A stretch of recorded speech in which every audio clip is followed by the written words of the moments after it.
Alrighty, hello everyone. Welcome to Cinderful Gaming. I hope you're all doing well. I hope you're all staying safe, and most of all, I hope you're all fighting out war against the grey.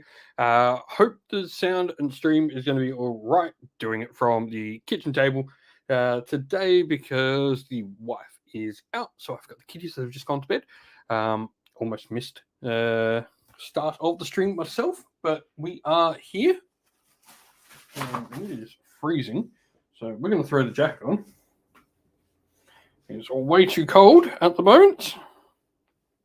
Hello, Jay Dirthu. Hello, anyone else that is watching this fantastic stream of me deciding it's too cold to put on a jumper.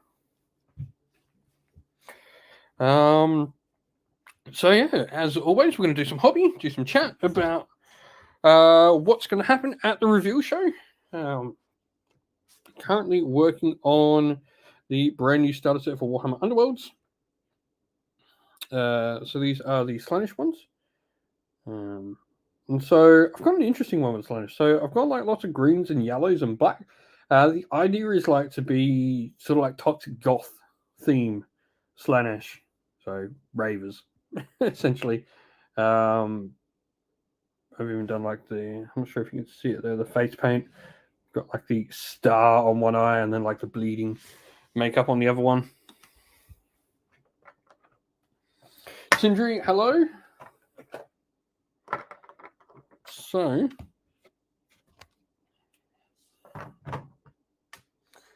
let's go find.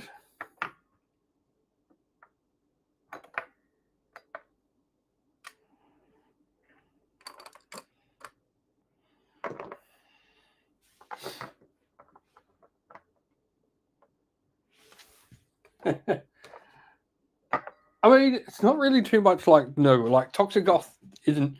Toxic is more like the colors, like it's still not really Nurgle. But yeah, I guess you could say it's a little bit of like the child of the two.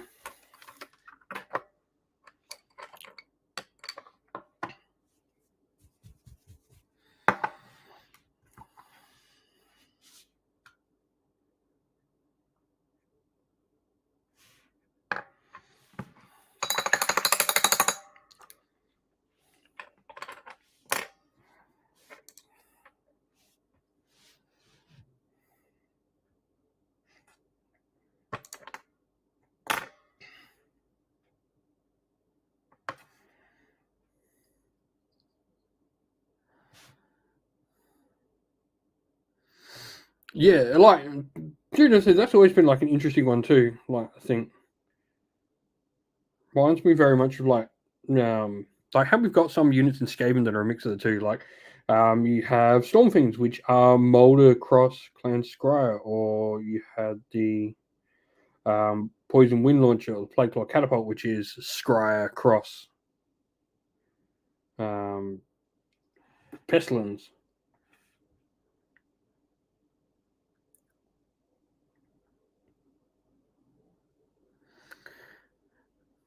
Yeah, that dude is a Slaanesh model. He's all about like the glutton. He's all like a glutton, essentially.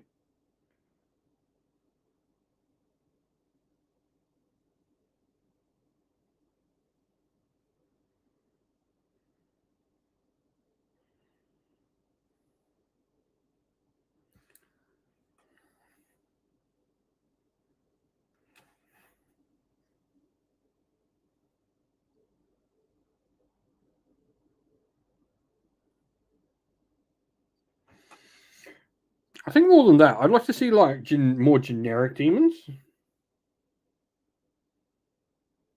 than any god ones. Like we have Furies, we have the Soul Grinder, we have there's something else I'm forgetting. Obviously, we got like Bellacor's his own thing. I'd like to see more like just generic unaligned demons. With for 30k, you've got the like Samus and demons that the like void demons that are all like unaligned demons. That I'd like to see. I think that'd be really cool.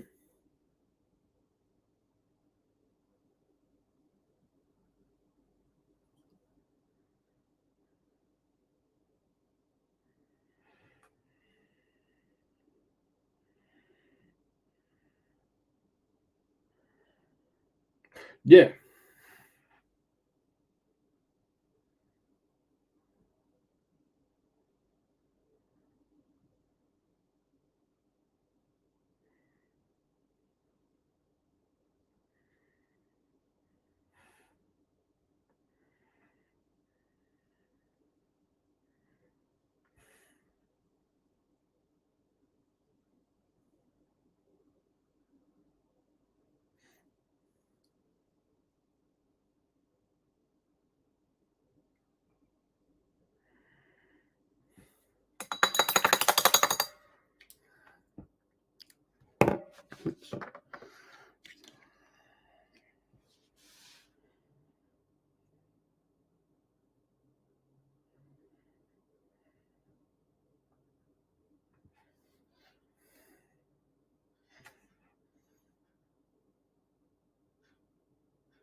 What am I expecting to see? Age of Sigma, I think. Yeah, and 40k, I think you're entirely correct there, JJ. I think it'll be Necrons and Admech. Um,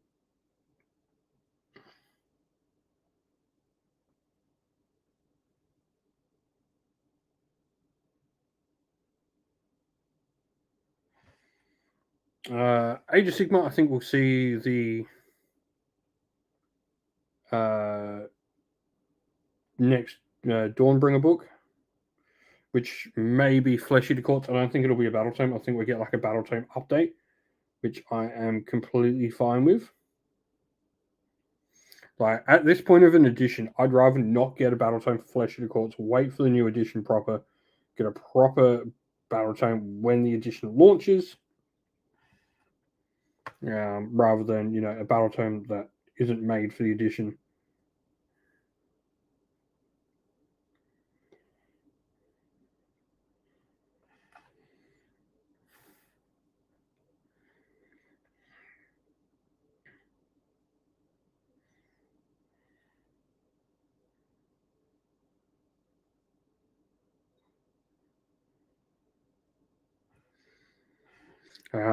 I think uh, we will have Kill Team Wise. Yeah, it can be maybe fourth one line, but it still won't be a fourth one. Like we get those sort of battle times all the time. I remember Legions of Nagash and Soulblight both times have been for the edition before, and they both still haven't been correct for the next edition. So I'd rather just wait and get like a proper battle tome.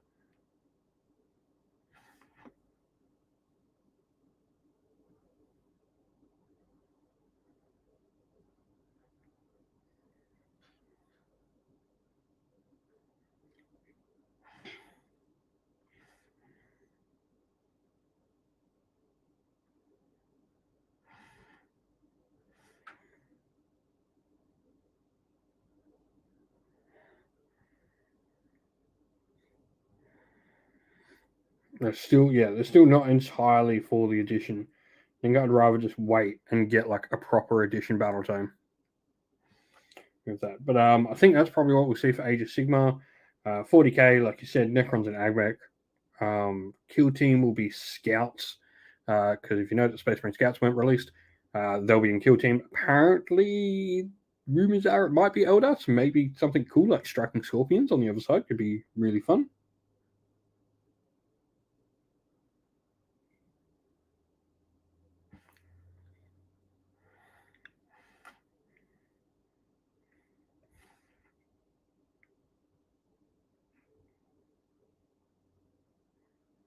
I don't think we'll see a new army for this edition, other than maybe Malarian, and I don't think we're going to see that straight away.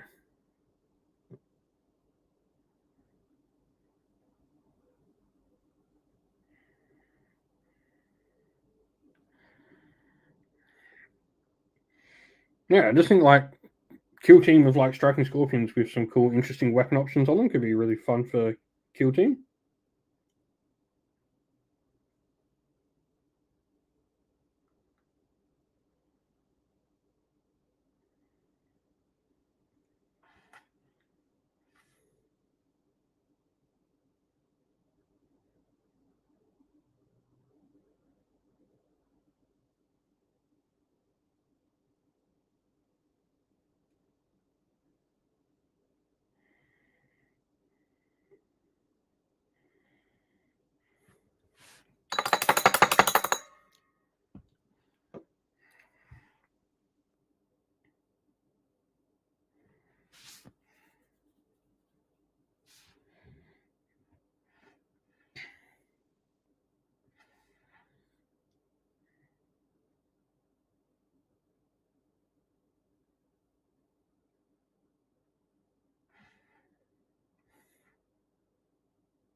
Right, slowly getting there with things. So much highlighting on the scheme I've chosen to do with them. It's just highlighting after highlighting. Here is my Avalanche Sunset. It's over here, right in front of me.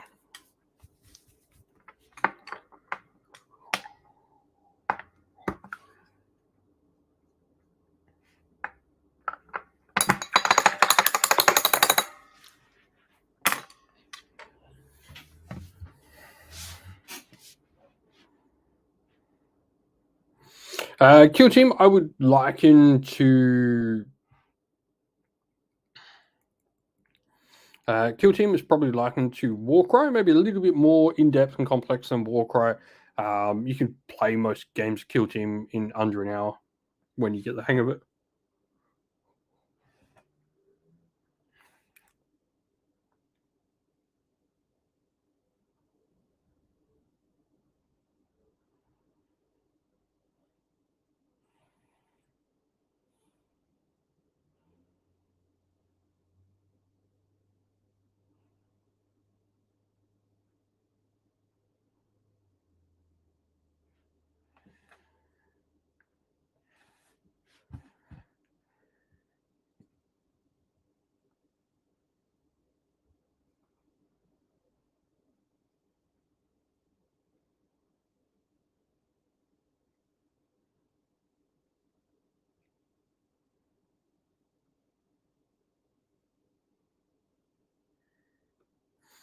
Um, yeah, no, Kill Team's a lot of fun.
Fleur Ulfron, hello. I'm good. Yourself, mate? Currently painting the new Slaanesh Warhammer Underworlds Warband. Going for a very toxic goth sort of thing. Black, like bright green and yellow is like the opposing color.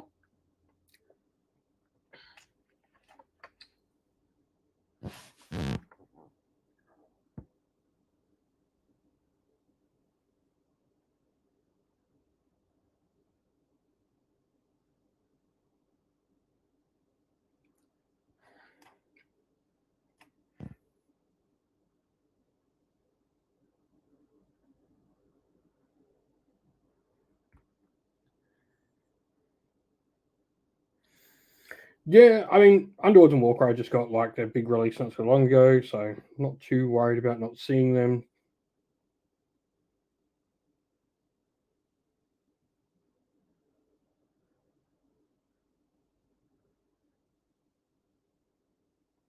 I mean, Warcry just did get 4 boxes released. And Underworld's got a starter set.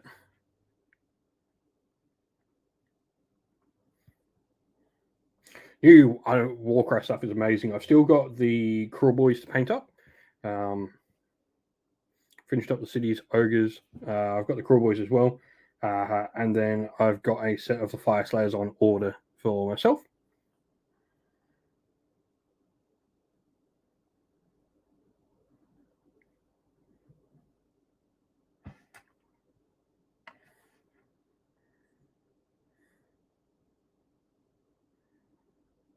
Michael Seal. There's no football here. Nice. Fleur, what am I hoping for in the reveals? So what do I expect and what am I hoping for? So 40k, I'm pretty expectant that we are going to see Necrons and Admech.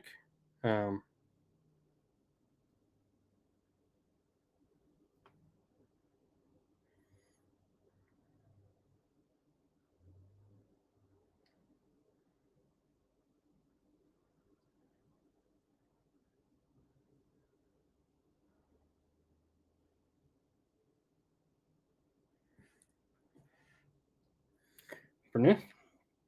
I don't think we're going to see them. I think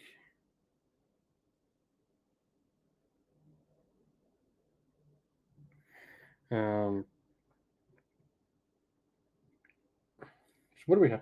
Old World, I think, is where the big mystery lies. Like, what are we seeing? Are we going to finally see like starter sets? We're going to get release dates. I think that's where a lot of the mystery lies, especially since it is 40 years since Warhammer Fantasy was released this year. So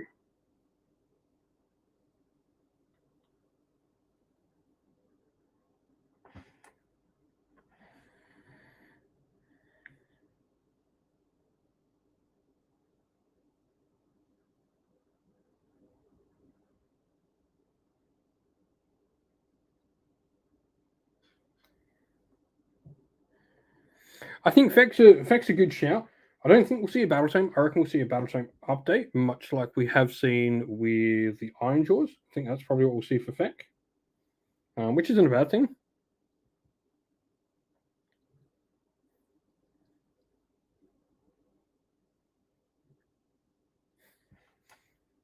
Um,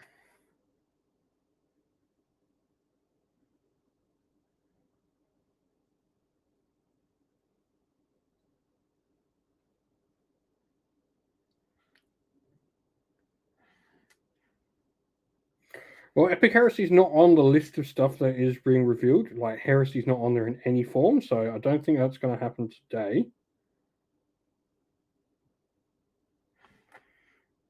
Very important. They do stick to exactly what is revealed.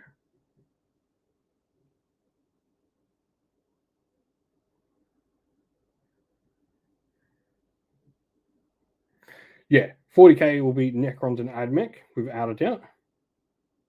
Kill Team, I would assume the Space Marine Scouts are going to be in that, considering they have not yet been released.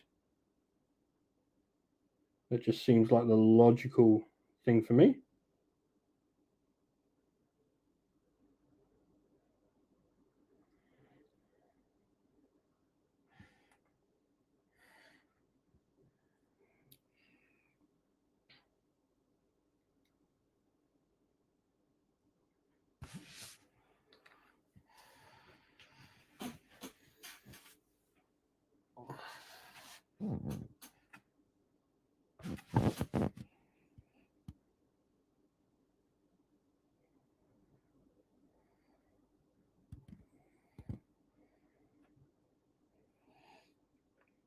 The reviews are always good for me. Like, I mean, I do play most of GW's games, so I always get something out of them. But they're always a bit of fun. I mean, it's cool minis to paint regardless for me. I'll look at it that way.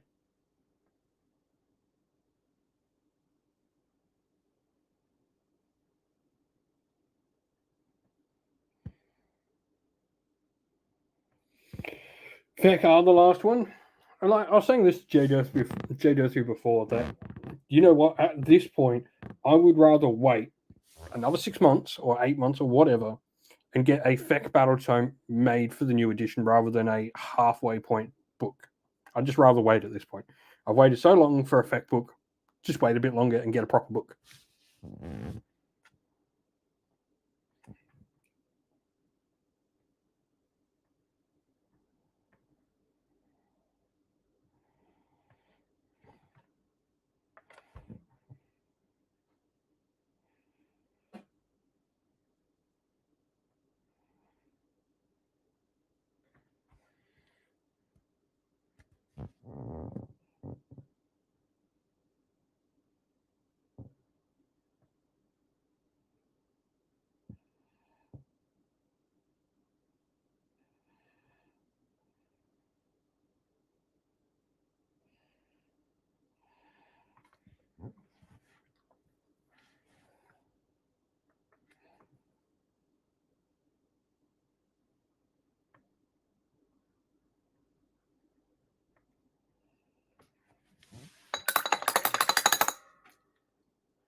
So it's hobbies. Yeah, I can't wait for Moonstone Kickstarter. That will have me very, very excited. I love Moonstone. Such a fantastic game.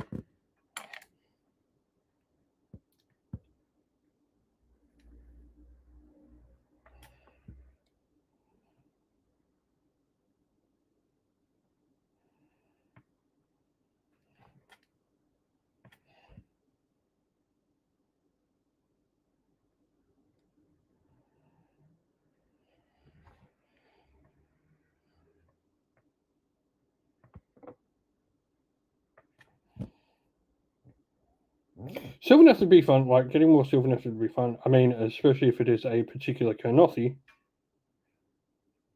Now, Jay Durfee, like, was it Sylvaneth or was it Wood Elves? Like,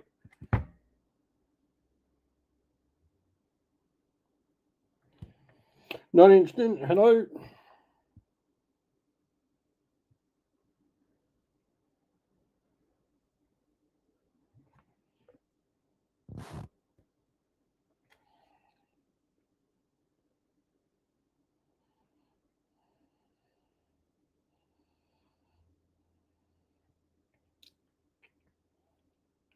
Yeah, like that's an interesting. It's an interesting one. Like now that we're getting to a point of old world being very close. A lot of the stuff like we go, oh, that's Age of Sigmar. It could actually be that it's just fantasy instead, or old world.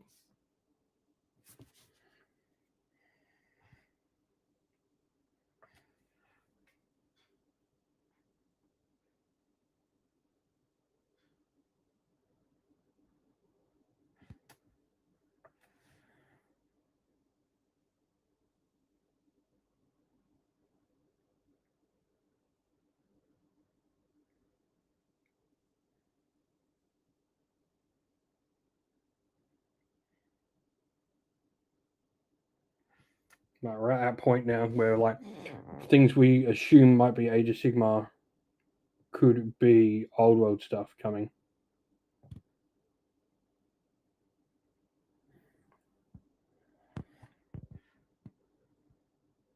Yeah, I do think Age of Sigmar. Like my thought for Age of Sigmar is I think it'll be Dawnbringers Book 3, and that'll have Flesh Eater Courts in it, and that we'll get a Battle Tome update, much like we got with Ironjaws.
Well, I'm painting. These are the new Underworld Slaanesh warband. I'm painting up. Have them thanks to GW for sending them out. I finished up the IDNF the other day. Catching up on all the stuff GW sent me out. Last release, I got sent out literally all the Warcry, all the Underworld stuff. With like a week, yeah, we've had not much notice. So I'm catching up.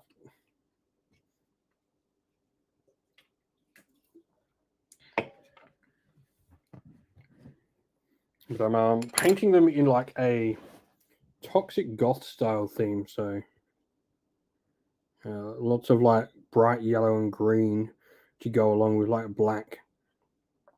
Even done like face paint on it. Not sure if it's showing up there. I've got like a star on one eye, and I've got like the bleeding makeup on the other eye on him.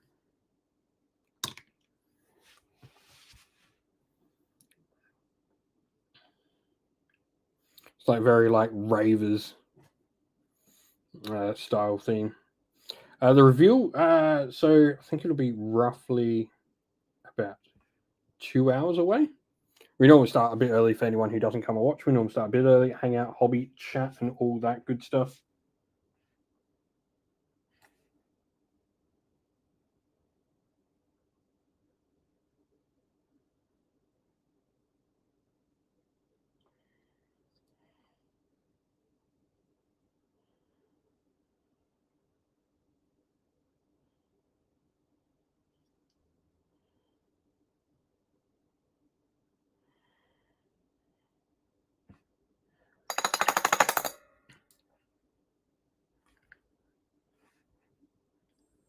That'll be 11:30 p.m. for me.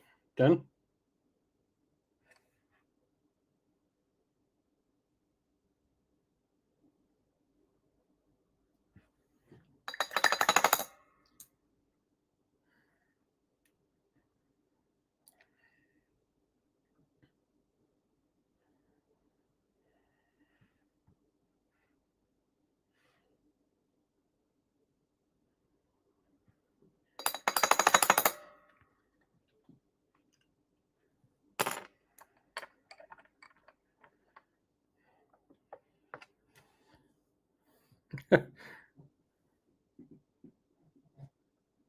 Michael Sewell, what is going on in Chelsea?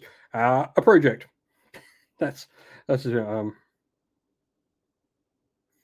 yeah, project, man. So funnily enough, I do follow baseball as well, where Bowley actually owns obviously another team in baseball. So I knew a bit about him when he was coming in. He is very much a businessman. And so, knowing what he did with the baseball team when he bought them, he bought a lot of players in the beginning. He had one manager he thought was the right one, and eventually got sacked. But he built the players up before he got the manager in to get them. And so we're sort of at that stage, very similar, where like the first manager didn't work, but he's got this team, and he wants to find a manager that can work it. He brought up lots of young talent across the league, and obviously baseball. Like he bought at that time, he bought a lot of talent from like Japan, because that's like the other major baseball sort of country. And yeah, effectively his plan is like he knows it won't be immediate success, but what he wants to do is build this young team up, put them on long contracts like he has, and essentially, you know, if this team starts clicking the next year or two, Chelsea will have this same core team for the next like 8 to 10 years, essentially, with the ability in over the years to add like one or two players to this production line down the line. I mean, it's risky, but it does look like it's working. And like, yeah, essentially, that's the idea. Is like he's gone and he's gone right. I have because what is it? We have the youngest squad in the Premier League this year. We've gone from one of the oldest ones actually to one of the youngest ones, and yeah, it's hard for like I'm of a Chelsea age where I do remember not being the best team. Uh, I'm just old enough. Like I grew up on like 1996 to 2000. I remember the takeover of Chelsea, so I've been in this phase before where Chelsea were decent, but not fantastic like they had been, you know, 2000 onwards. I remember those few years, and I have and of course, there's people older than me that do remember the dark days of Chelsea, almost getting relegated in the first few Premier League seasons. We were not good. I think 1992 we finished 16th. Chelsea were not good. And I think something that's changed in Chelsea as well is we actually have a likable team. Normally, Chelsea has a lot of mongrels. We'll go with that. Like Diego Costa or John Terry, David Luiz. We had all these players that weren't popular with other teams, but now it's kind of hard not to they're a bunch of kids. They've done nothing. You can't hate them. Maybe except Caicedo, if you're a Brighton fan, sort of pushing his way out. But then again, you got 100 million for him. So do you really hate him that much if he gave you 100 million for your club? Anyway, yeah.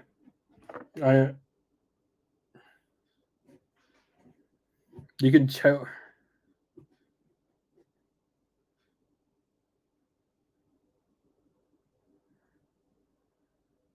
Oh, nice, Jungle Camper. I do not actually own Elthane Soul Raid. And painting up Sirene's Razors the other day really got me wanting to paint some more Idoneth. I really enjoyed doing my Morphan scheme on them.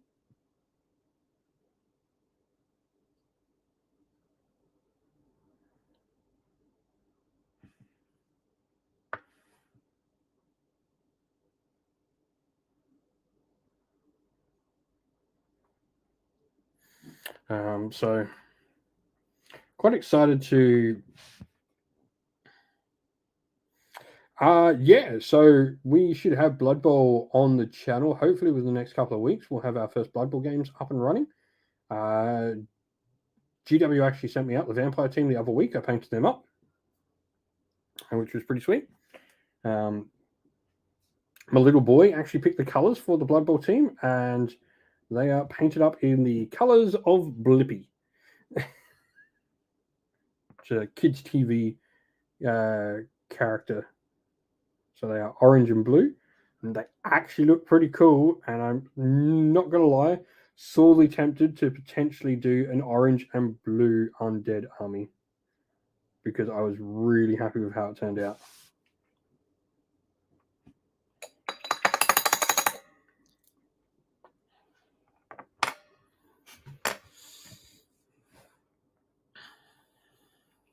So yeah, Darwin Green, you can fully expect to see some Blood Bowl exhibition games on the channel in the next couple of weeks.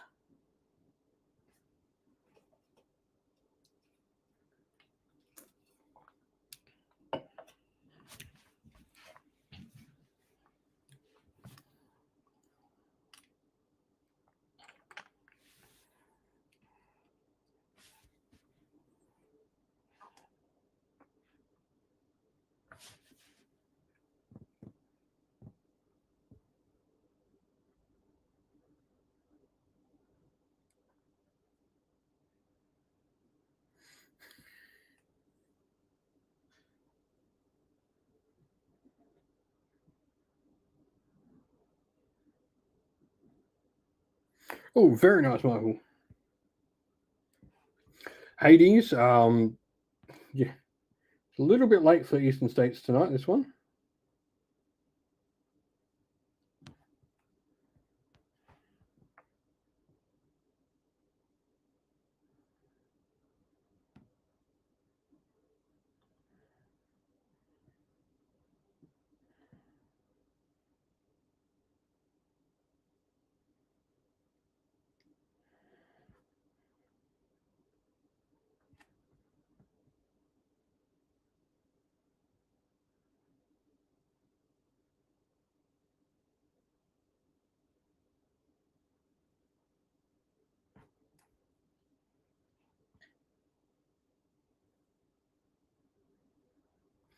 I really like Hunters and Hunted. I will say one thing I have found with that set that they did mention on stream. They were like, "Oh, you could use the Moor Pit as your terrain piece, the ogres."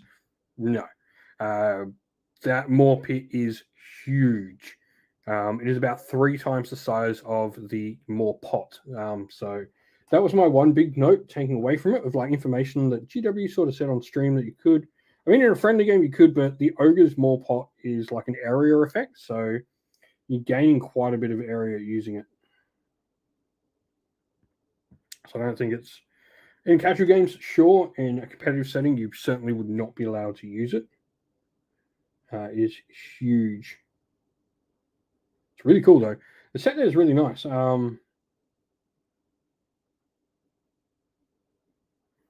want a couple more games. The gorges are interesting. I don't think they're as broken as some people are saying in Warcry. Some people are going like, "Oh wow, they're like 30 wounds each, and they've all got strength 5, but they are all defense 3, so they do go down."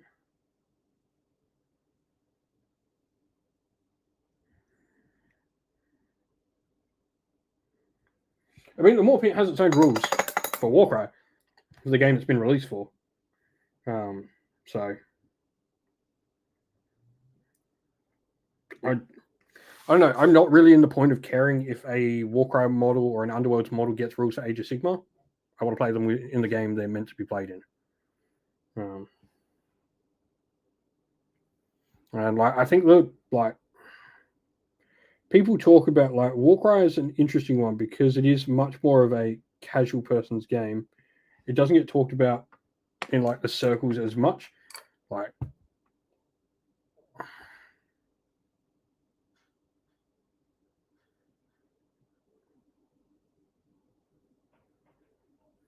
but it's like incredibly popular.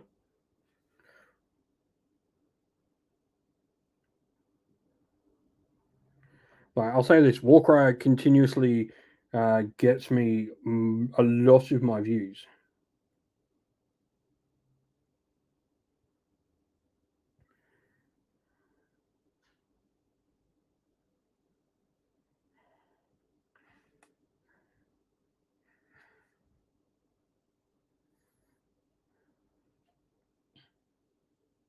I mean, in AOS, it's just a cool terrain piece. Put it on your table, cool terrain piece. That's all it needs to be. I mean, that's the benefit of Warcry. Warcry is super simple.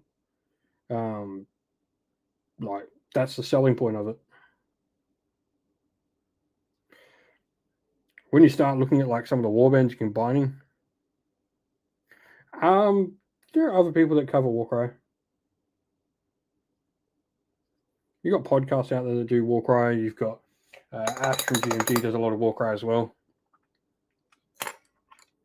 But yeah, like I said, it's more casual players' game, so it doesn't like pop up, but so many people play it.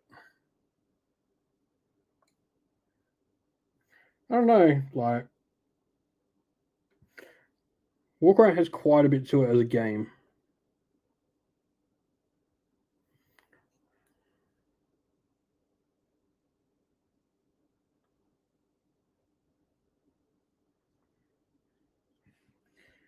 The activation phase of it is really, really interesting.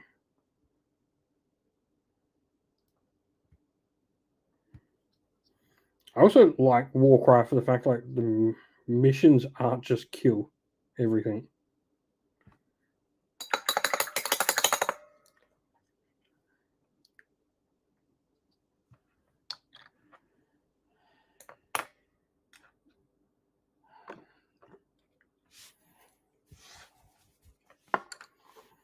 Like Warcry is by far my favorite GW game.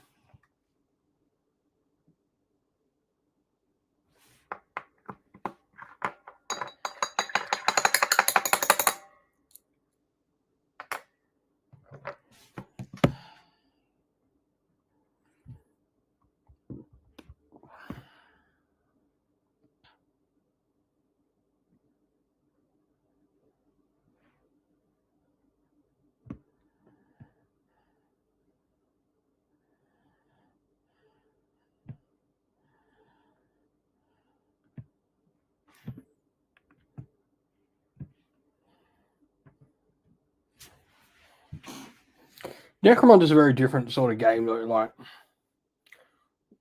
Warcry in a campaign mode has like a lot. Like simplicity, like Warcry is simple, and I think that in itself is amazing. It's bloody stuff happens in the game. Um, Very unlikely that you play games and you don't kill stuff. It's a game that has things happen. Yeah, they're probably like my two biggest points. Like things always happen in a game of Warcry. Um, it's fast as well. Like for me, I'm a dad. I can play it anytime, anywhere. Like you can play Warcry games in under half an hour if you know what you're doing.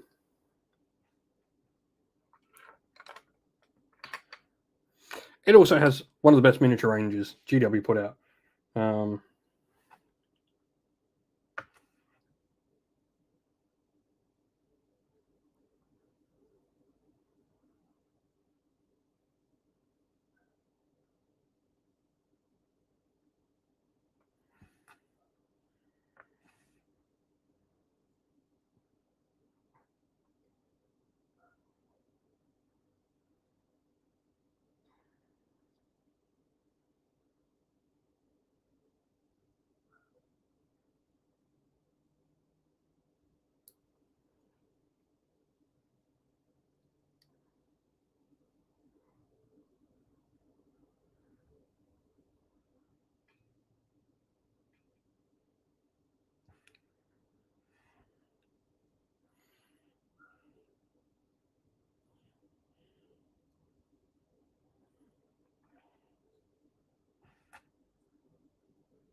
I would say like Warcry as well, like in its mission wise.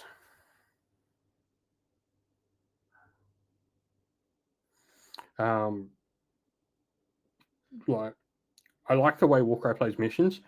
They're like card building, and even like some of the match play ones aren't all required. Like Warcry is a really interesting one where like there's a difference between treasure and objectives.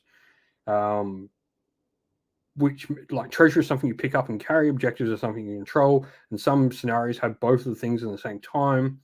Some scenarios use neither, some use one or the other, and it does change up like how your army goes because you need to be able to do different things. You need to be able to either pick up and run, or you need to be able to take and hold.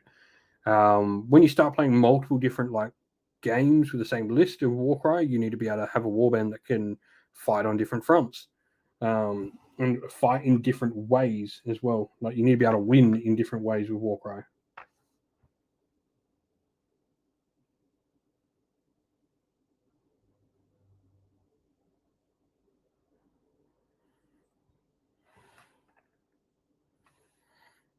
Michael Stewart, like, yeah, painting a big AOS army, just look at them on a shelf. I mean, that's a great one. Warcry, I look at Warcry very differently though. Like, it's not like you can't have a big collection of Warcry. You just collect in a different way. Much the same as like what they've done with Combat Patrol for 40k. I like how they now enable you to collect your hobby in a different way. With like Combat Patrol, there's no reason to go buy every AdMech box. You buy one box of AdMech and you go, cool, I've got AdMech for Combat Patrol. Now I want to play Space Wolves. So you go pick up the Space Wolves Combat Patrol. Then you want to play Dark Eldar or Drakari, whatever you want to call them. And you go pick up that Combat Patrol and you you get a collection of miniatures that's still quite large in the end, just collecting in a different way. You have a more varied miniature range. And I do like that the skirmish games and that things like what we call it, Combat Patrol, and what I hope will come to Age of Sigmar 4th in Vanguard will be a thing that allow you to play and collect in a different way.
Uh, yeah, like I'd love to see like for Age of Sigma, I'd love to see Vanguard box sets like get balanced against one another and do the same thing that Combat Patrol has done for 40k. I think it's a fantastic system. It is a low buy-in for new players. It is actually quite fun. Playing with like a restricted model set and allows you to once again, like I said, collect your miniatures in a different way. Um,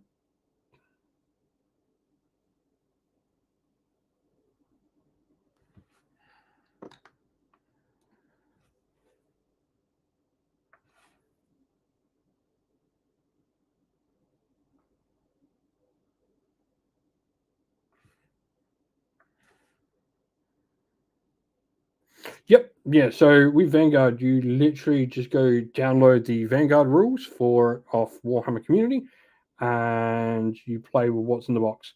What's in the box has to be built in a particular way, but there's nothing stopping you building it whatever way you want for later because you are using the same rules. So it's not like you can't. It goes, oh, you have to build like my Zangor, for example. I want to be able to use them in Age of Sigmar 40k for my Thousand Suns. In the box it says, oh, these are the pistol weapons. I built the combat ones. I can just use them as that one because in a combat patrol game they are always that profile. So you could always just like build.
Red Button Games, hello.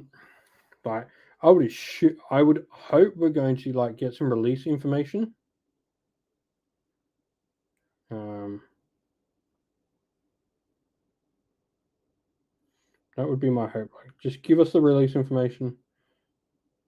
I would love for them before the game launches to give us a base size chart for everything that's going to be in the game, so that it doesn't even include rules. I don't care about rules at this point, but like give us a base size chart, right? So people with old collection can start putting those armies together because it's going to be incredibly important for the game's survival. Like you think if everyone has to start collecting this game from scratch, right? Or start building and painting from scratch. The game takes a while to get traction. Where if they have the base size release, and then the fantasy players that are coming back, or the Age of Sigma players who have a fantasy army, want to play it, and we can already have. I've just rebased or got my army ready on bases. I don't know how many points I got, but I painted a bunch of miniatures, and I've got this, and I can have that straight from the get go for the game. Like, how much better is that for your local community to have these 3 or 4 or 5 players to immediately draw more people in because they've got forces ready to play at launch?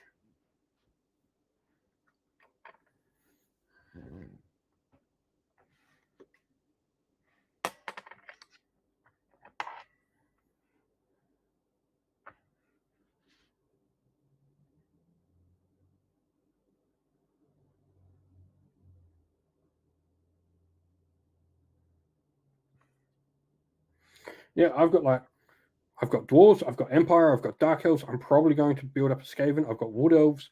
I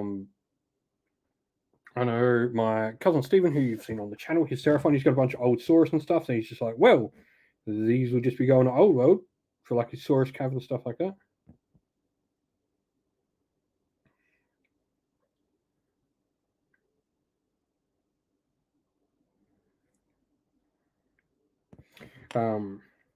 Another one that likes with old world, I don't care if the miniatures are resin.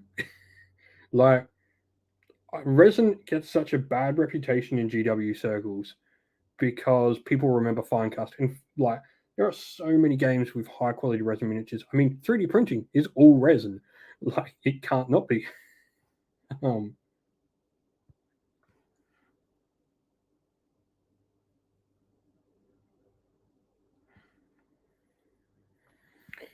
um,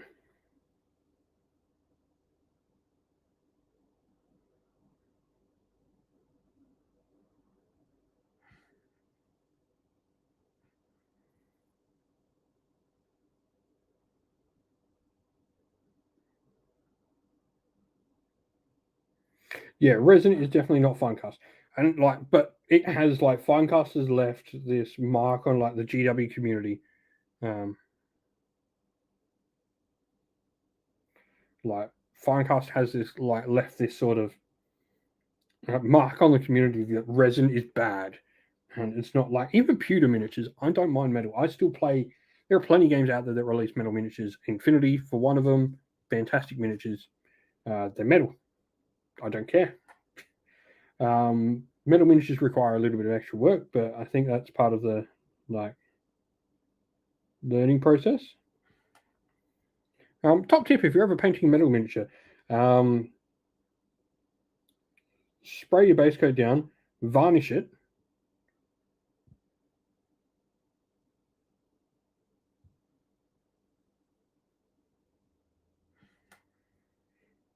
Oh yeah, like so much of my cities is old stuff like that.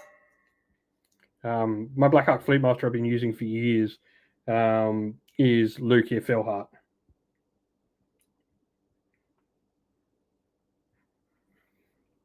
Speaking of that, I was rummaging through bits to like go and find. I have like a full Empire Knight army, which is pretty cool. Like I've got like 2,000 points of Empire Knights. So that'll be an army I can get painted up for Old World. What's even awesome is I found such a cool miniature in my Empire collection. I forgot I had, which was the limited edition Fire Battle Mage that came out in the Battle Force set when the Empire released it. I think it was 6th edition. The dude that's like literally on fire is standing like this and he's all like fire on top of him. I have that miniature for the Empire, and I am so excited to paint him up for an Empire army.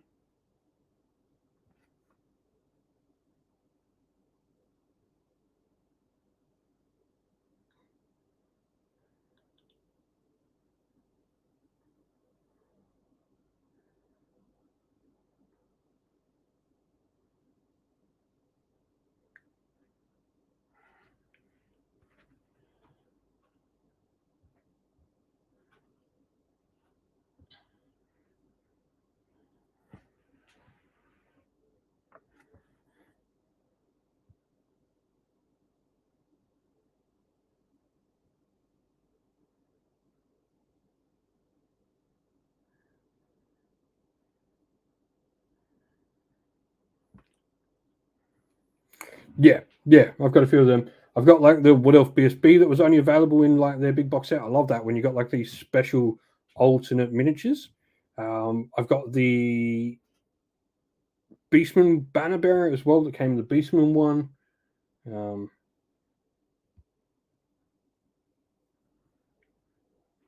Cult of Auric exists like all through. It might not be as populous, but yeah, I'll be really interested to see some stuff. I do. Speaking of that, Michael, I do hope that they re-release a ton, like start doing some like audiobook variations and re-releases of Black Library. I've been listening to the end time stuff, which is End Times gets a bad rap because the big books were very vague. The novels were really cool and really in depth with what was happening. And the novels are so much better End Times wise.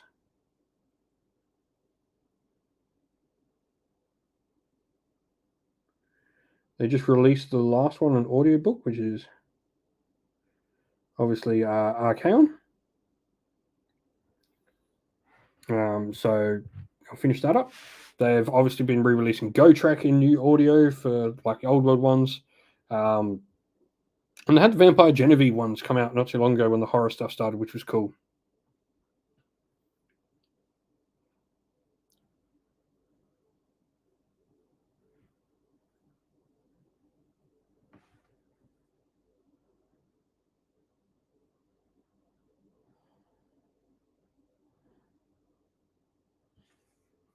What am I painting? These are the new Slaanesh Underworlds warband.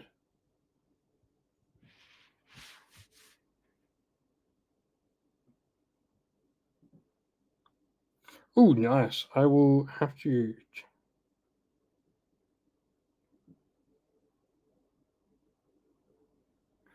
Some of my favorite Black Library novels have been that. I remember Knights of Britannia was really fun.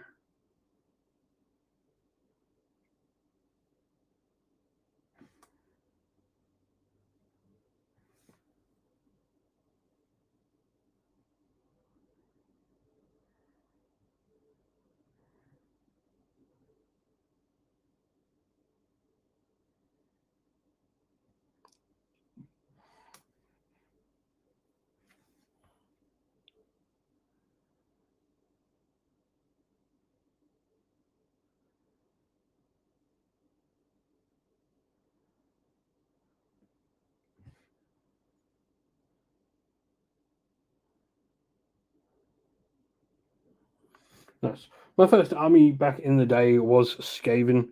Um,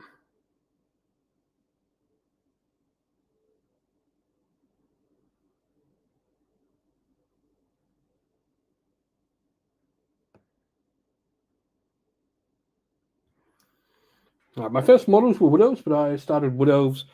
I started playing Warhammer just before the '05 release of Wood Elves, like properly. So I never really had like a Wood Elf army until later.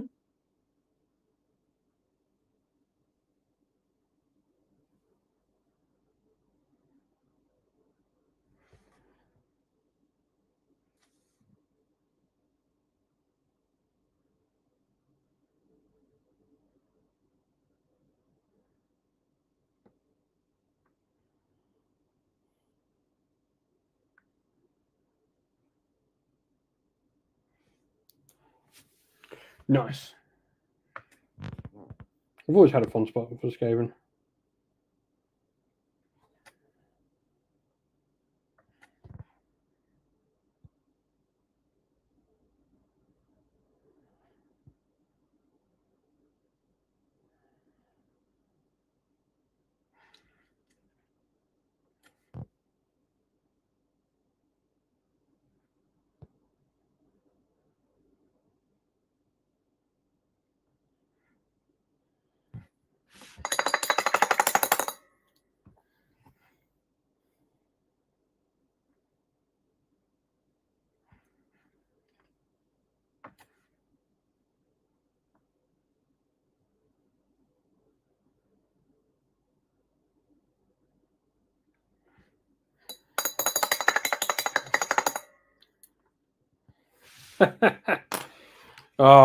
Nothing will beat the when Thankful finally catches Gotrek and Felix, and they have absolutely no idea who he is.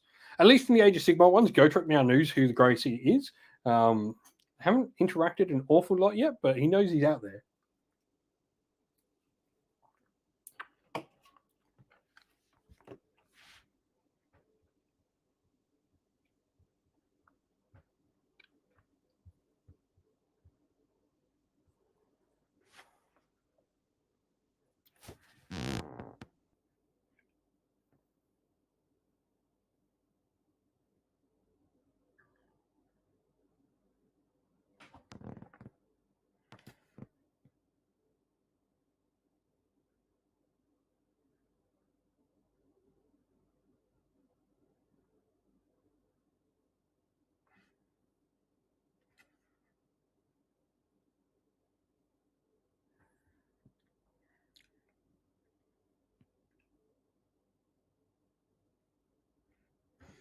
I don't know. Like, don't know whether Felix will become a Stormcast.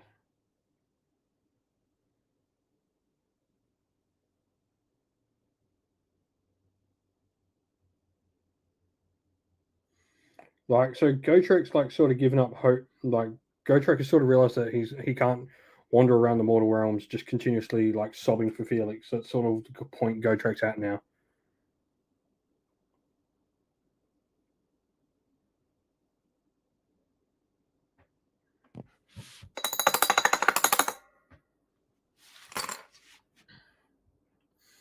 I mean, we know a few like so the entire what are they called? They're not the Knights Excelsior. Anvils of the Heldenhammer are nearly entirely old characters because obviously you have Balthus Arum, which is Balthazar Gelt, and then you had Firestorm, which is the Fire Mage Patriarch from the End Times as well.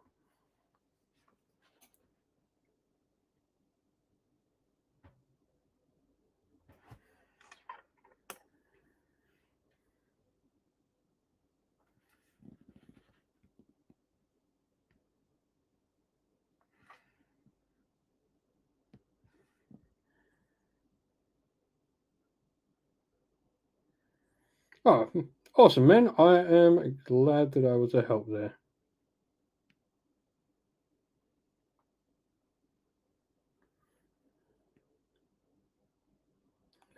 Speaking of like funny stories, so um, well, I get stuff from companies like GW and Parabellum and stuff that help support the channel. I get some free stuff from them to show off on the channel.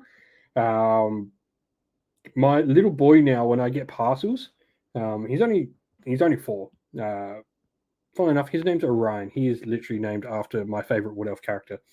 Um, but I get parcels, and he wants to open them with me, and he's like, "Oh, look, what Warhammer do we have, Daddy?" I'm like, what's this wee thing about Warhammer, buddy? It's not what Warhammer does Daddy have. It's what Warhammer do we have.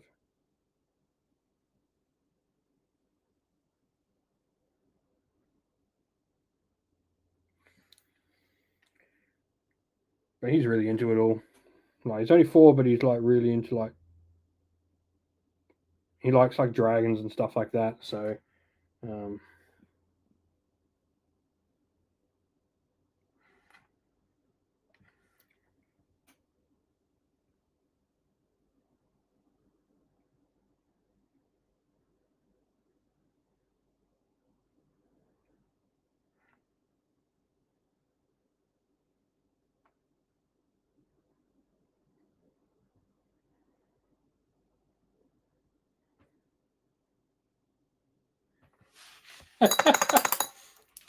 nice. Makes it nice when like they join in. Like he thoroughly enjoys it. I mean, I've just got the Wadrun for Conquest, which are like orcs riding dinosaurs, and I've just got the giant Brachiosaurus miniature from them. And I mean, as any 4-year-old kid, he's really into dinosaurs. Any 4-year-old boy, you know. And so he can't wait. When I've got to build it, I'm going to have to sit down with him at the table with me so we can build it together. I also want to get into Gaslands with him because he's really into Hot Wheels at the moment. So I want to build some Hot Wheels with him for Gaslands. I think it'd be really fun.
Hmm.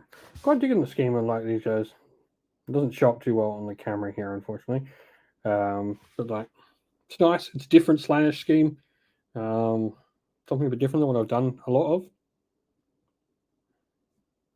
On the bases too, I'm going to do like the Tesseract glow on the bases. I think I'm going to have like really bright, glowy bases.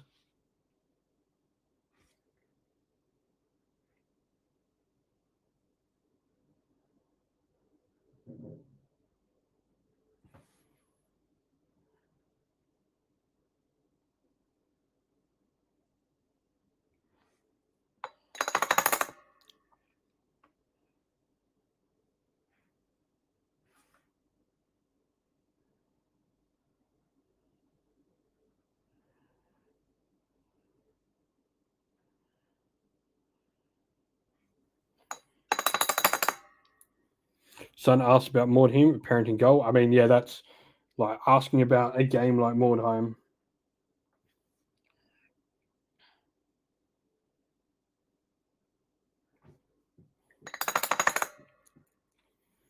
Yeah. Sometimes having a little different with a Slanish because I'm like, everyone does like the same sort of themes with their Slanish. I'm like, I'm going to do like toxic goth. So like raver themed Slanish. So I've got like lots of black on them, but then they have like bright greens and yellows to sort of brighten them up a little bit. Then they got like a really like yellowy pale flesh.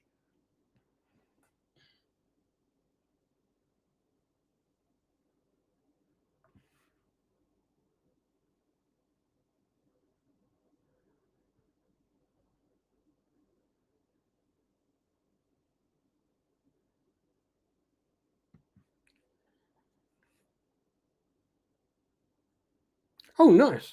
That's always nice. I got like quite a few friends that are like couples that play miniature games with us, um, which is really cool.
Yeah, it's a bit easier when the kids are like older and able to play their own games. Oh, and make their own games. Because what a lot of like wargaming dads will say is that time where like your kids don't have their own jobs ends up depleting your hobby budget. Um, because your hobby budget will now go on your kids' hobby budget.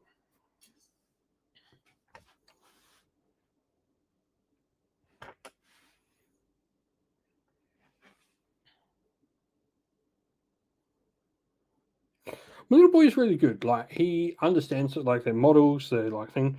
He's painted a few like they're not painted well, but like I got like a couple of the early editions of Imperium and like the magazines that come out because they're like $6, and I've just let him go to town with those. Like they are not painted in any sort of thing, but he loves it. He's sat down with me nicely and painted miniatures.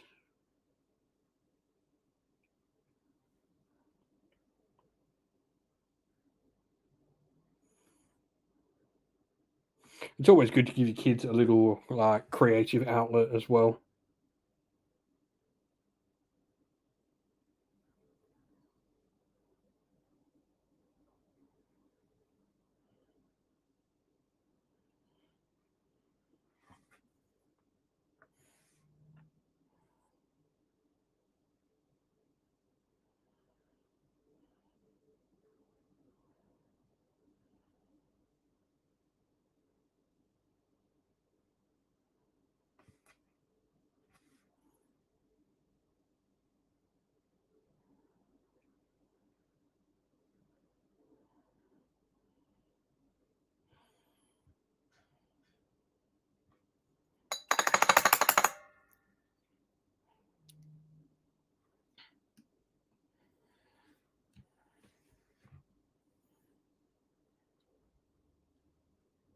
Yeah.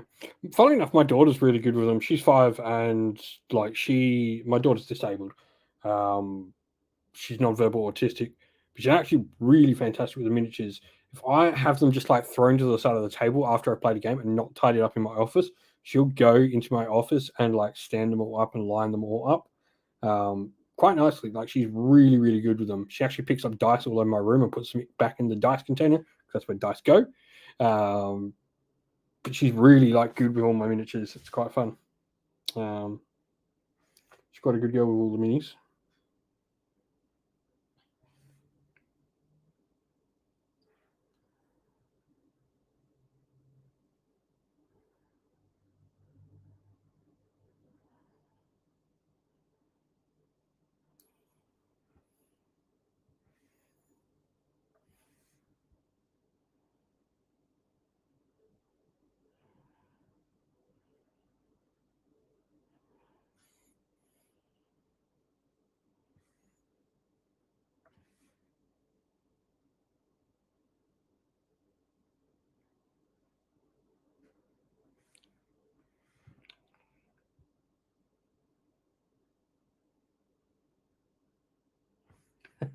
Hey, kids will go through that video game stage. I mean, I went through it when I was younger.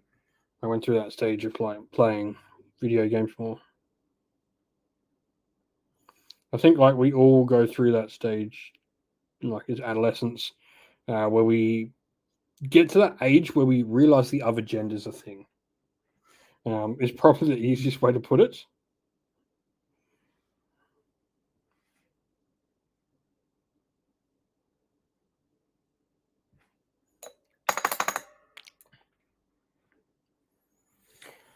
Yeah, without a doubt. Like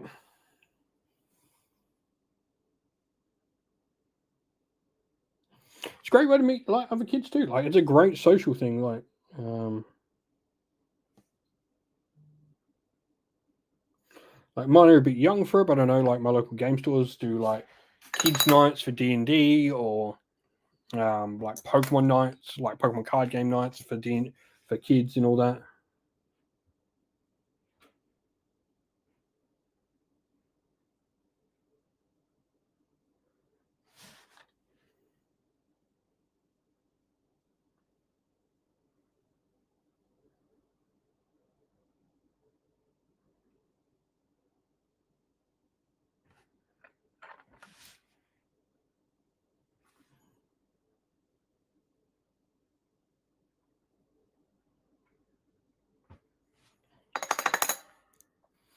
Yeah, I still play FIFA as well.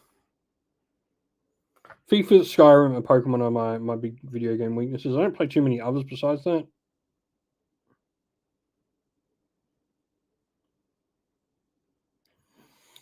Um,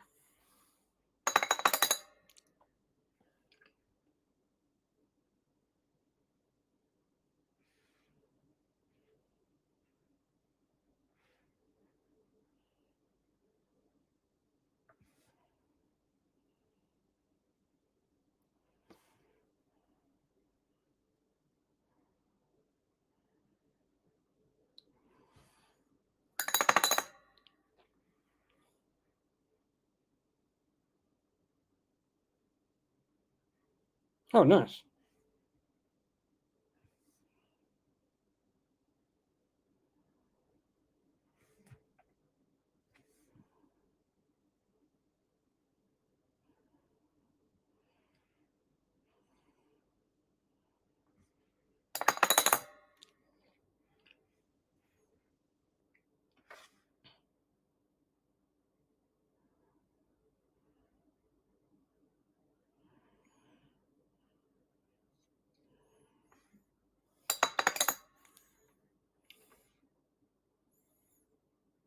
It should be just over an hour until the reveal stream starts as well, by the way, everyone.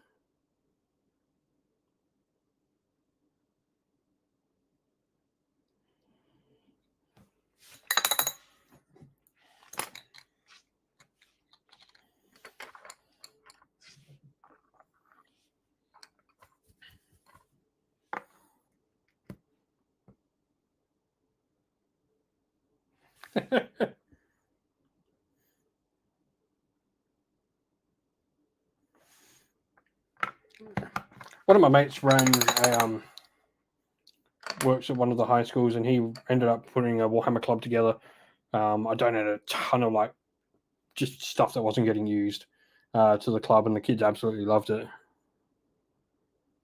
I'll have the stream up on here, so we'll be doing live reactions to the stream. So you shouldn't need to open anything else.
So yeah, we'll have the stream all alive here for everyone to watch along.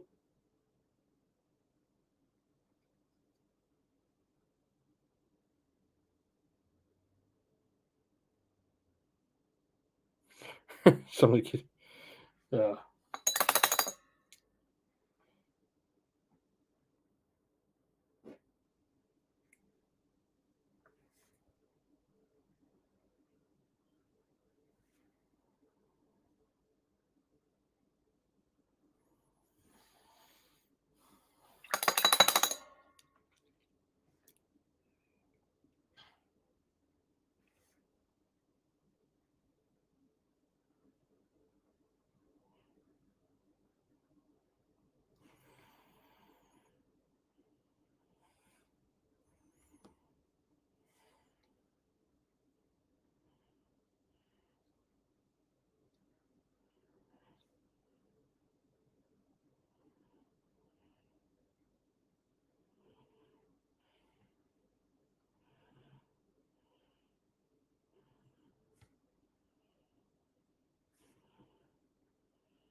Yeah, I've got a few of the board games. They did release something.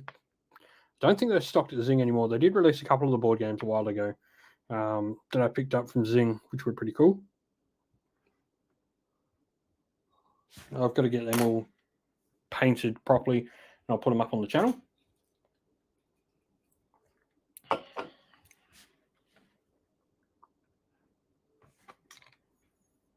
Oh.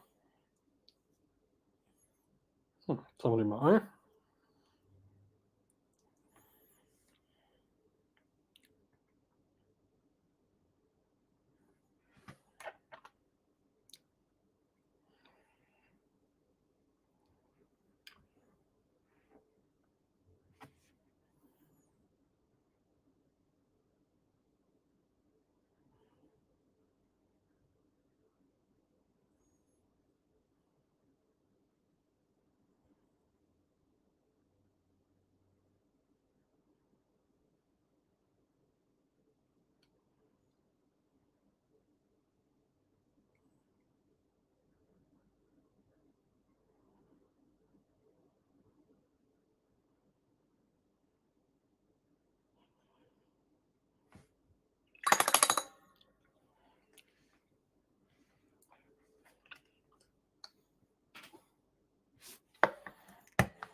I mean, red button, that's the same thing as like violent video games, stress relievers, and all that sort of stuff. And it's actually proven like the whole argument of violent video games cause all this, like cause violent crimes, is completely false. It's actually the exact opposite.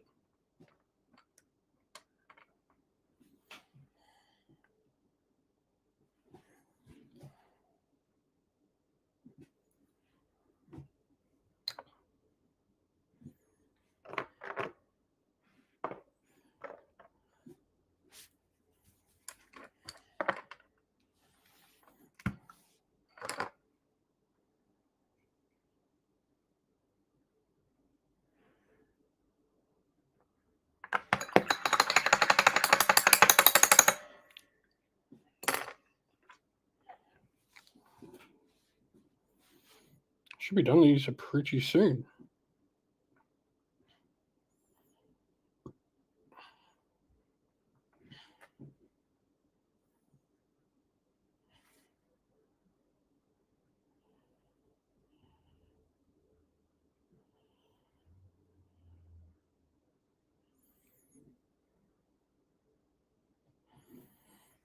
Yep, it's just one of those things that go, oh, well, you're playing a violent thing. It's just, it's one of those excuses of like,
no, I didn't. I saw something pop up on the stream. I can't say I paid attention to it.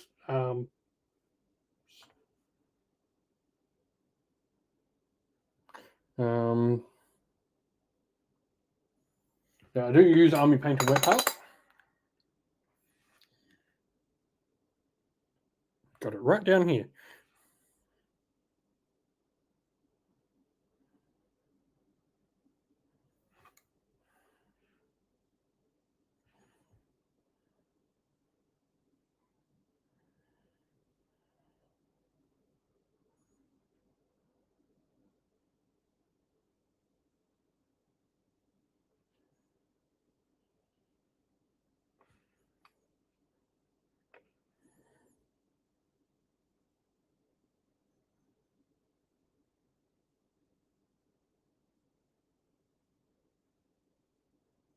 Hmm.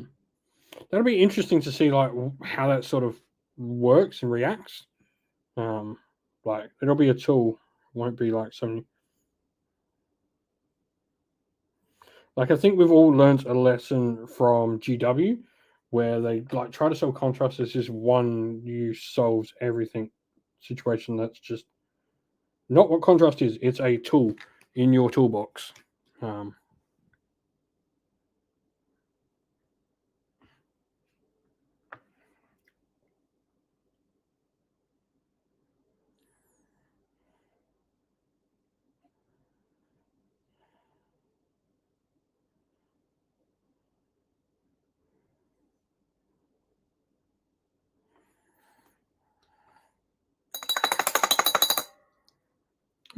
anyway, coffee time.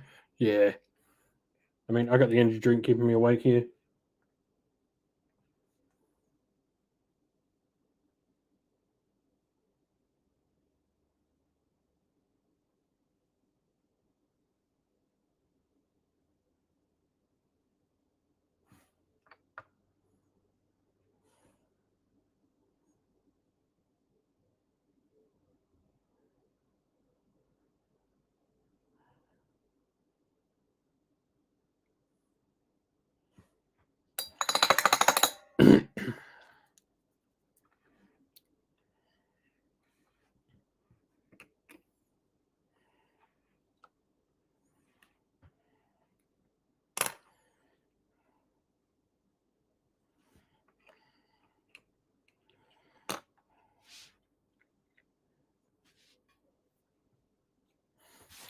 Yeah.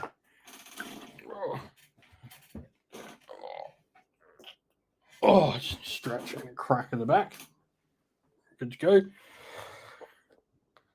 Oh.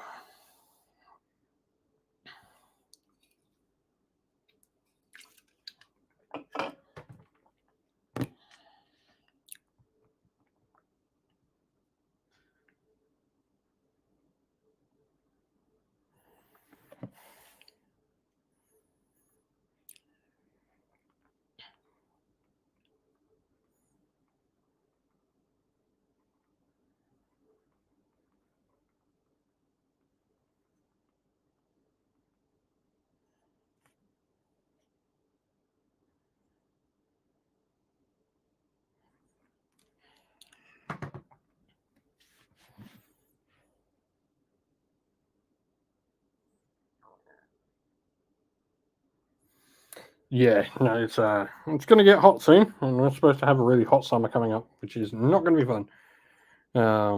It's actually rather cold here in South Australia at the moment, though. I mean, cold for us over here, obviously. Yeah, it's really wet over here at the moment.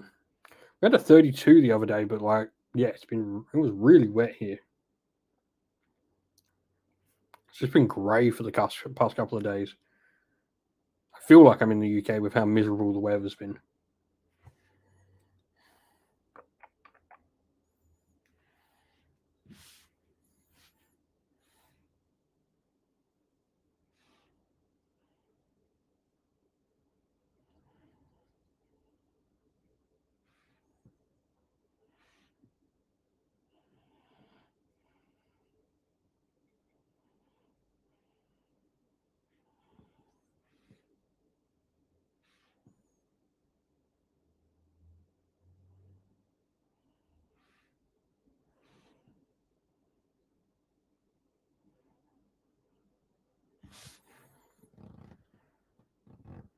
Oh, cool. Nothing to blueies.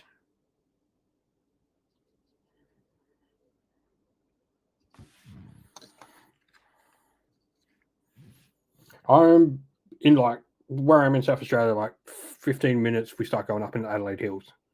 So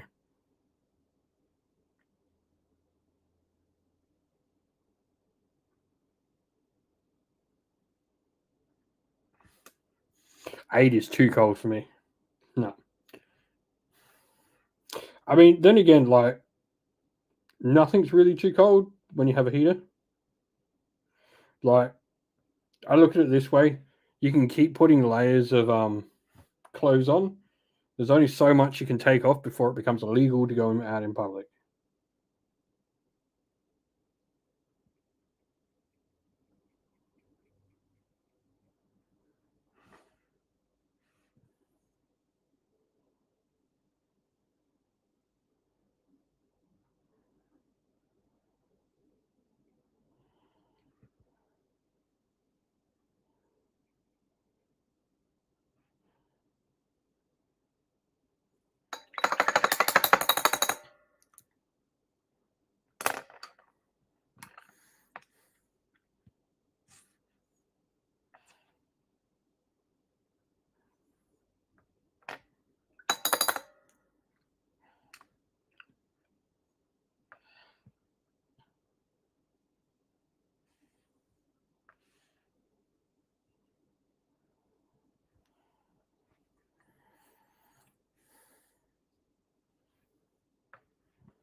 dude. Like we have like in South Australia, it's like terrible for it. South Australia is the driest state of all the states in Australia. Um, when it's like hot here as well, it's like dry hot. Like the wind burns you.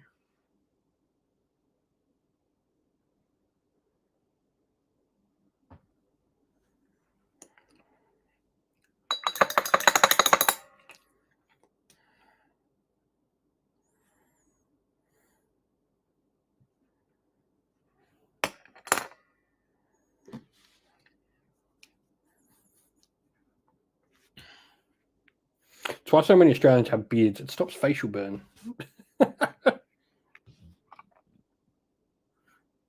It's actually true. It's good to grow a beard. It stops your face getting burnt as easy.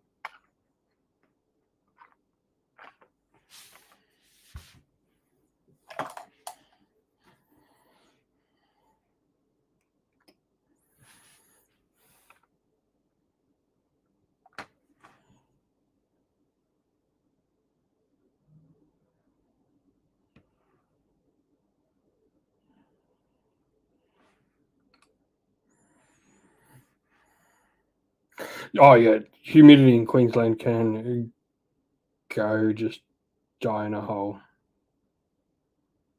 Nothing is worse than humid.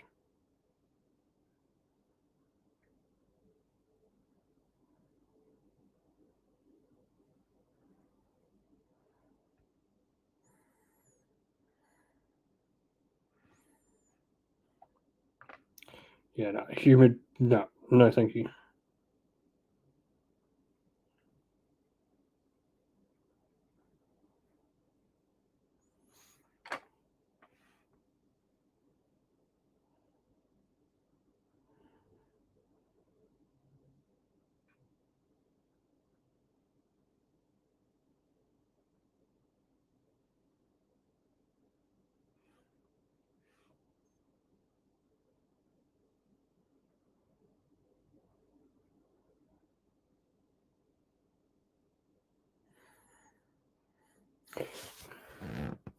Oh yeah, yeah. Painting is not fun in that's where a wet palette comes in.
Yeah, yeah. Wet palettes are such a must over here in Australia.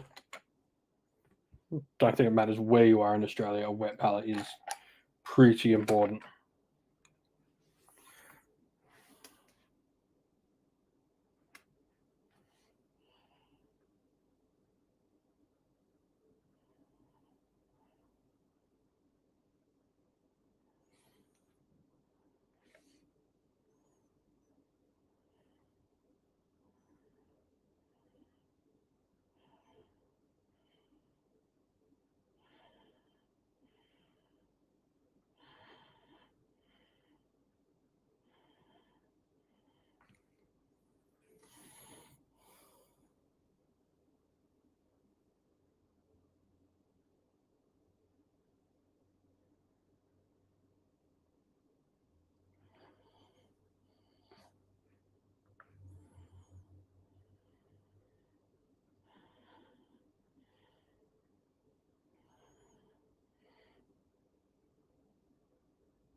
It's just about getting a nice coat of white on these bases so I can get the Tesseract glow working on them.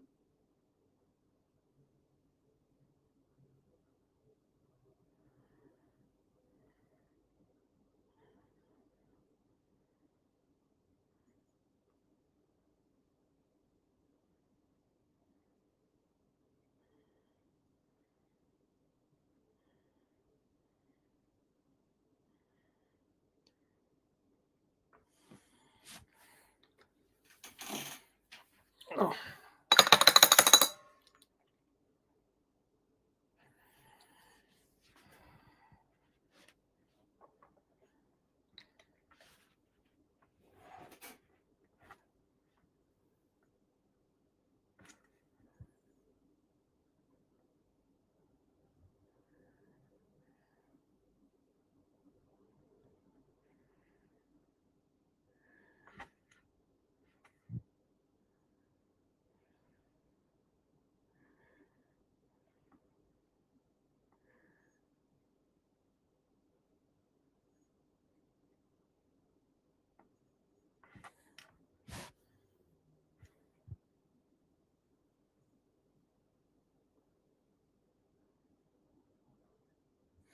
Bruce, hey mate, how are we?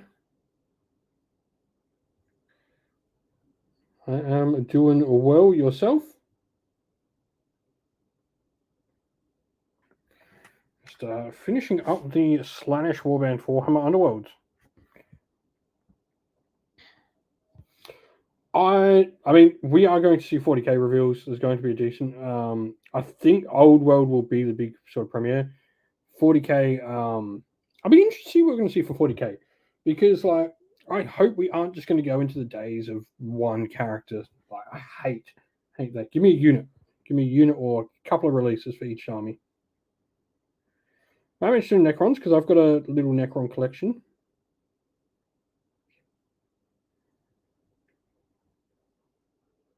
So those may be unaware why I keep saying Necron's an AdMech. We got the roadmap, and the next codices out were told to be Necrons and AdMech. So that's why I keep saying that they're coming. So it just seems pretty obvious that that is going to be the 40k reveals today.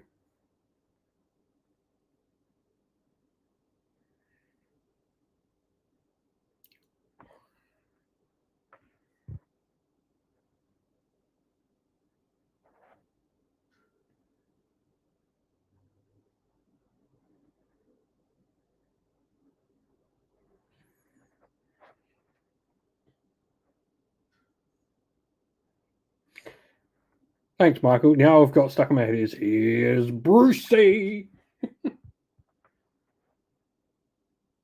Fish are friends, not food.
Such a good character. Such a good movie, Finding Nemo. Underappreciated movie.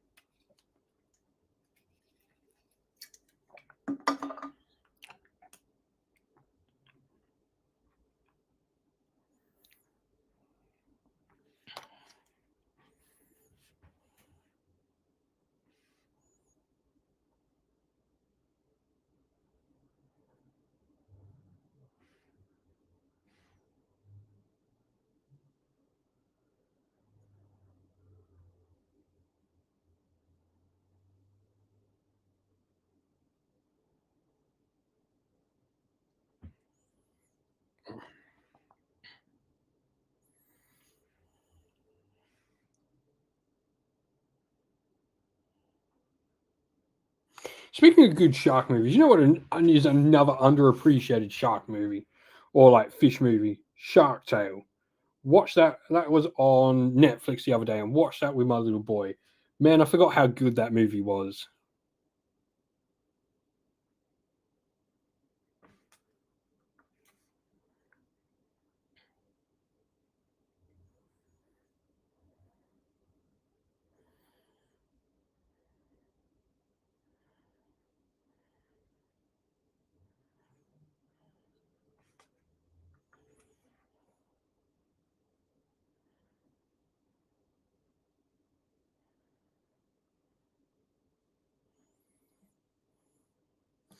Forgot how good that was. Like shark. I've been loving like my little boy's like starting to get into movies now.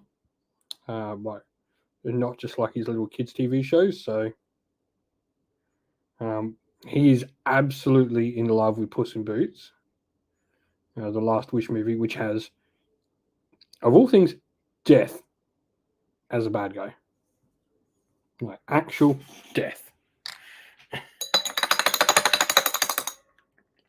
Um, so he's been loving that lately. We watched Shrek the other day as well. Cause like I told him, oh, this is where Puss in Boots comes from. So he watched Puss in Boots' Friends.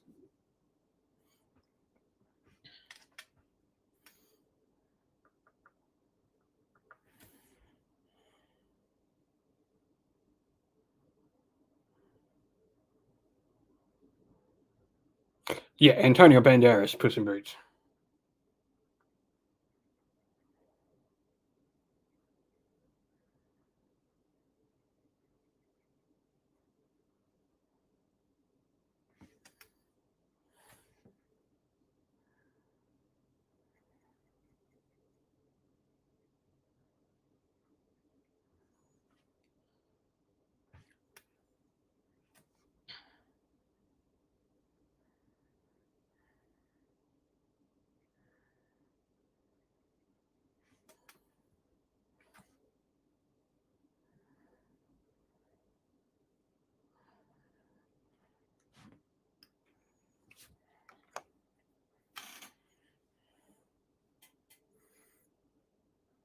Read him the fairy tale Puss in Boots? No, I haven't. His current book of choice, most Australians will know, is Mem Fox classic Possum Magic. Is his favourite book at the moment to read.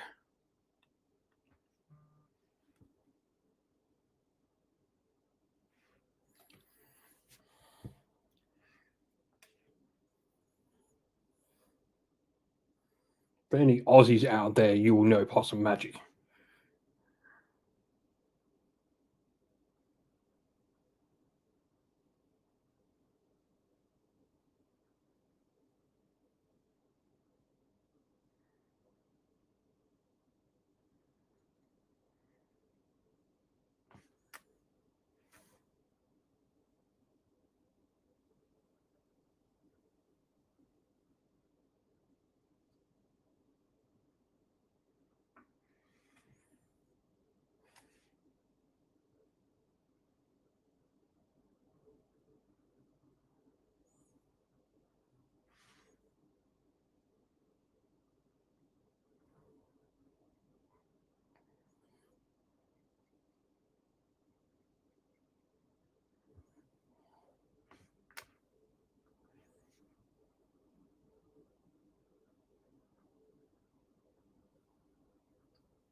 Yeah, the watch for. On that note too, if you are watching at the moment, drop a like on the video. It helps people come find us, come join us, and hang out while we are live.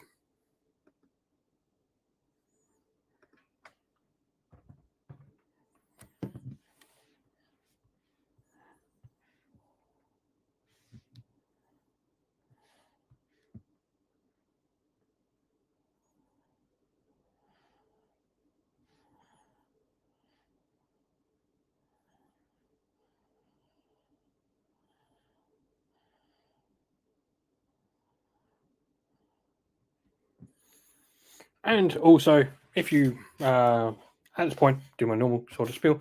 If you want to help support the channel, we have all our links down in the channel description, whether it be Patreon, YouTube members, our affiliate links with Gap Games and stuff like that from Australia. All those massively help support the channel and allow us to keep running and doing everything on it. And of course, so if you're a YouTube member, you get the cool little emojis I just posted there as well. But anyway, enough of that spiel. Almost done these guys. Wonder, did I actually grab my Tesseract Glow, or I'm going to have to go to the office?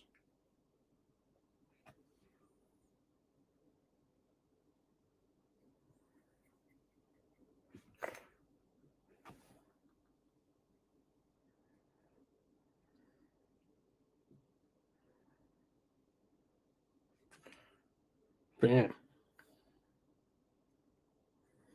Massive thanks to everyone who does support via Patreon and YouTube members or uses the affiliates.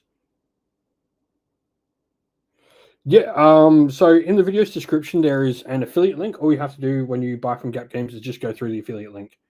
It doesn't do any discount, but it does do massive help of helping support the channel.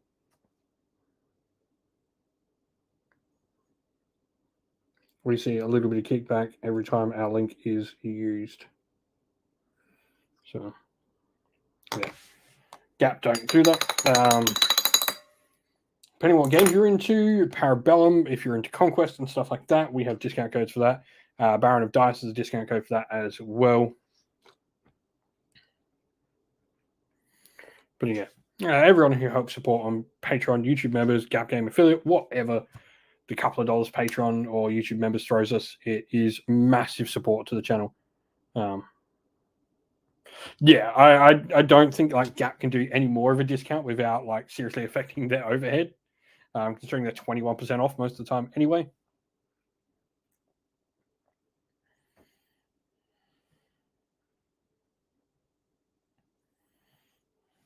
Now, did I bring that out here? Or is that still in the room?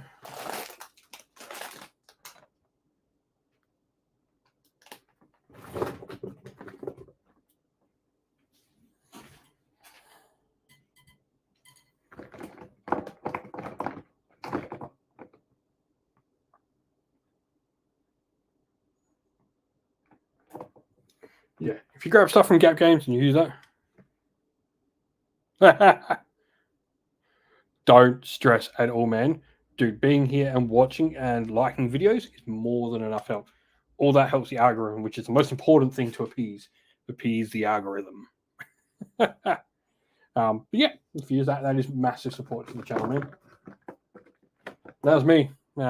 Effectively, the channel being full time allows me to be home with my daughter and help support her in the best possible way. So it's fantastic that I'm able to do this full time because it allows me to support her full time.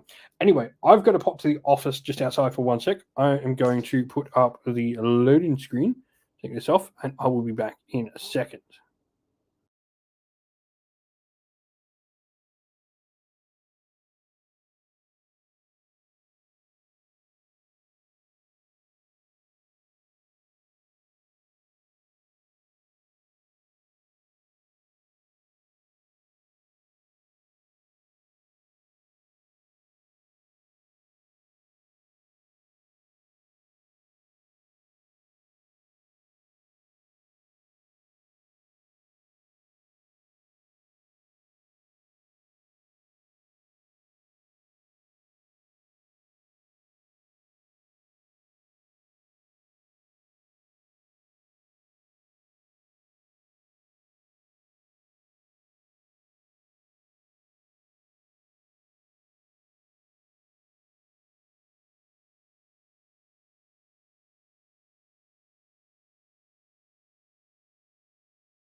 Alright, back. Sorry, everyone. Just had to go grab a little important paint.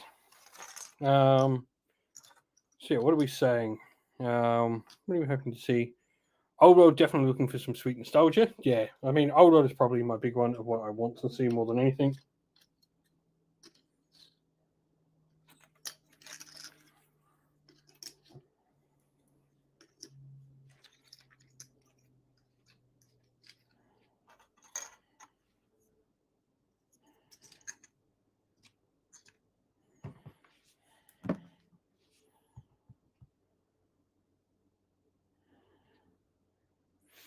Um,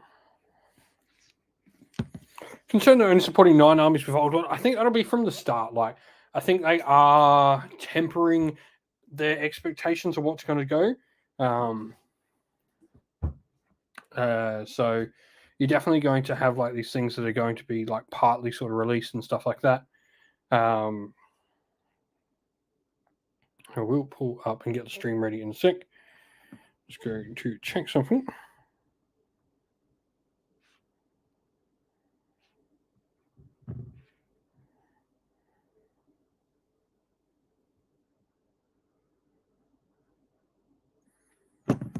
Okay.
All right, so there we have the stream just waiting for it to start.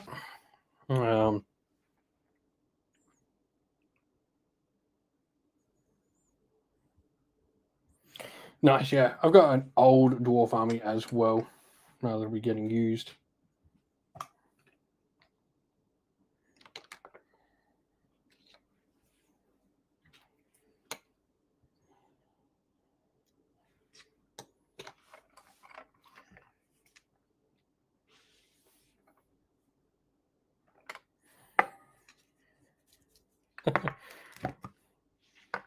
Dwarves were hard to play against unless you had a skirmish army like Wood Elves, and then you just killed all their war machines with unit of Way Watchers in the backfield.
Nice. I'm just getting the wash done, and I'll paint all the stuff around, and I'll tidy up the whites, and then we'll do the Tesseract Glow, and it will be this Underworld's Warband done, which will be sweet.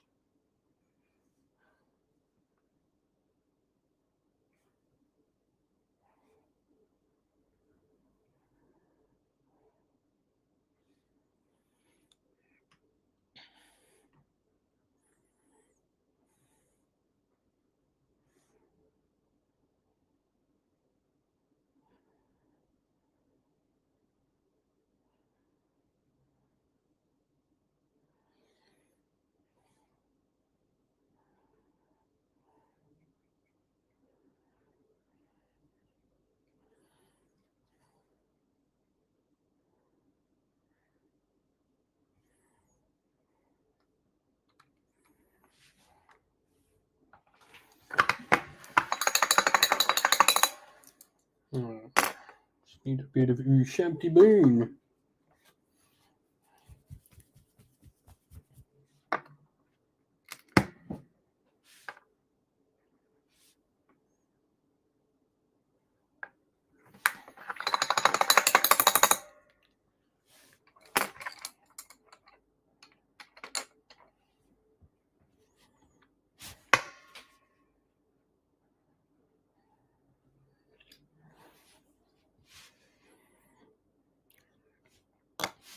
And so I've got these guys to work on next. Corvus Cabal for Warcry.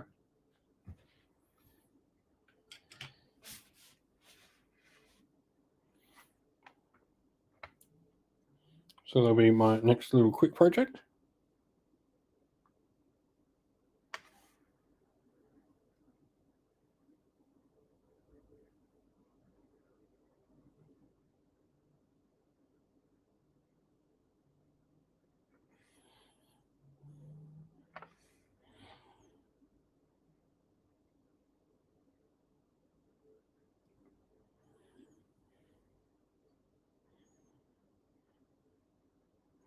Oh, nice.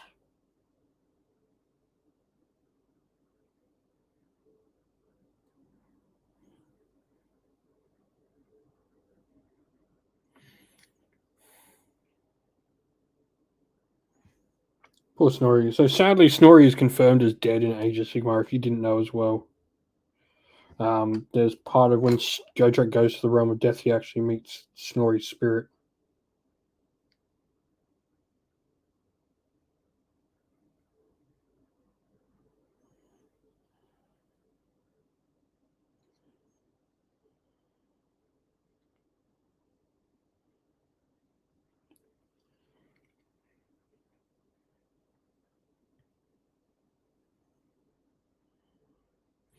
Oh, nice.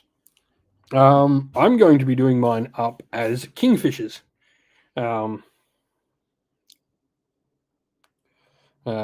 like, uh, kingfishers are like a predatory bird, like snakes and all that sort of stuff. So, uh, to like put in perspective, a kookaburra is a type of kingfisher.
Yeah, so in I believe it's Ghoulslayer.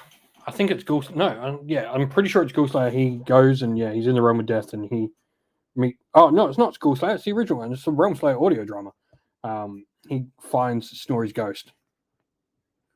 When they're in the realm of death and that, and yeah, Snorri obviously is a spirit in there, so has passed away.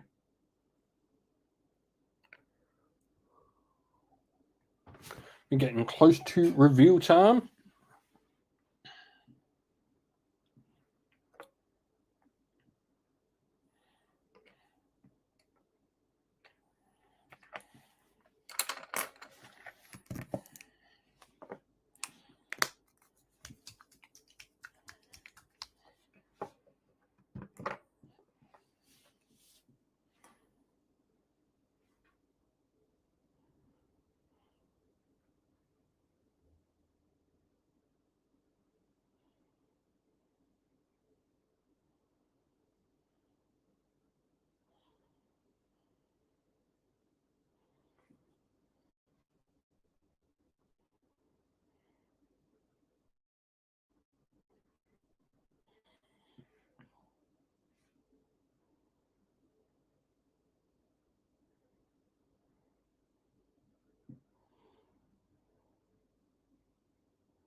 Oh, Warhammer is starting with their stream. Awesome. I'm gonna finish this and I'll pull that up to full screen.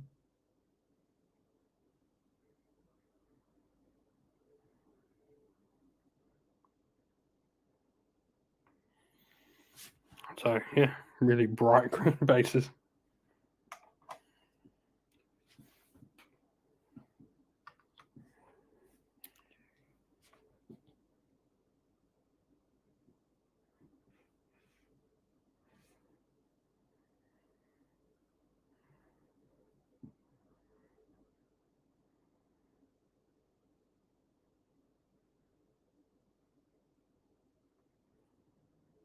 Alabaster, yeah, just woke up in time for Warhammer. That you did, mate.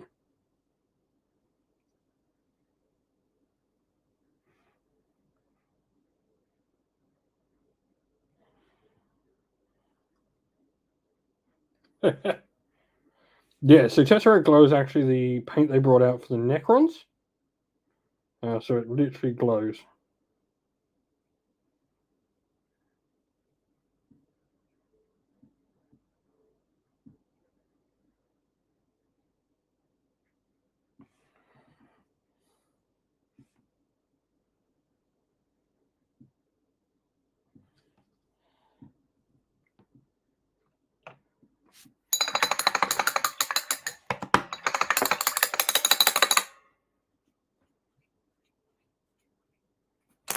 Alright, we will put the paints away for now because I don't think there's much point.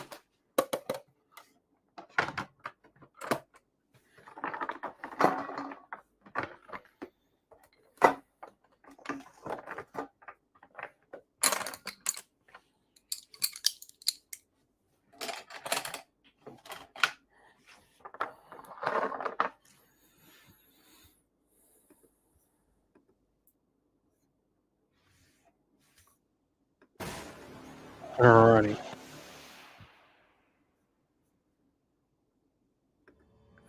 Need people to tell me how the sound is, by the way, as well. How's sound here for everyone? Can you hear me? Can you hear the sound on the screen?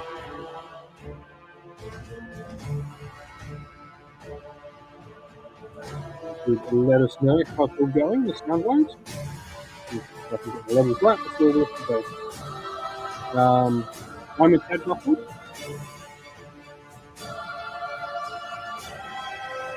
Probably go down one. How's that?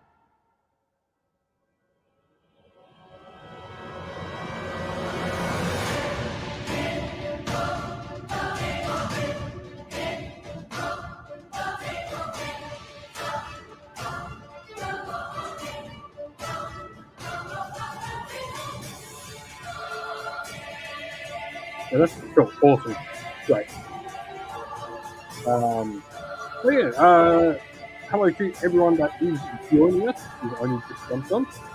This is our What's Along the Stream. We normally start these a couple of hours early. If anyone is just jumping on now, we normally start a couple of hours early. Do a little bit of hobby hangout, chat, hobby, chat, life, chat, soccer, chat, anything. Normally Australian animals pop up one way or another in those chats as well. How deadly they are, or something about Australia pops up in there. The weather, something. But always good. So we are going to be watching the Warhammer Day 2023 online preview. There are 4 games that are going to be revealed today. That is Warhammer 40k, Warhammer Age of Sigma, Warhammer 40,000 Kill Team, and Warhammer The Old World. There will be reveals for all. We've talked a little bit about in stream all of these. For 40k, we're pretty sure we're going to see Necrons and Admech. They're the next 2 armies in the roadmap that we've been given. 40k Kill Team, we're pretty sure we're going to see at least Scouts versus something. Because the Scouts for Space Marines didn't get released, and they sort of fit the Kill Team idea. And then for Age of Sigma, we assume we're going to see maybe the Dawnbringers next book and Flesh Eater Courts or something like that. And then lastly, Old World. We don't really know what we're going to see, but we're hoping for launch or something about launch. Give us an idea of what's happening. Super excited for that. Also, just say there are some fantastic minis on this sort of background here. What do we have here? We have a Chaos Warrior. We've got an old space, one of the Rotro space marines called Skelly. Grom the Paunch. That's old World Eater. That there is the old dragon, the metal dragon, Imperial Space Marine, old Gotrek, Bloodthirster. One of my favorite Orc Shaman miniatures ever released. You got the Green Knight, the Box Dreadnought, Eldar Viper. You have the Warlord Titan, the old Demos Pattern Rhino, Gaskell Thraka, the Giant. I remember when that Giant first came out, the now Man Crusher Gargant. It was amazing. We have Nighthaunt as a range. We've got Lord Croak, Nagash, Stormcast, Drukari. We got Lariel over in the corner. Leagues of Votan, Gulliman. That is the Brood Lord. We have the Sister of Battle. I forget her name. She was the Warhammer Day miniature. Intercessors. The White Dwarf. One of the most amazing White Dwarf miniatures here as well. That is Gotrek and Joseph Bugman shield bearing Grombrindle up, which is just awesome.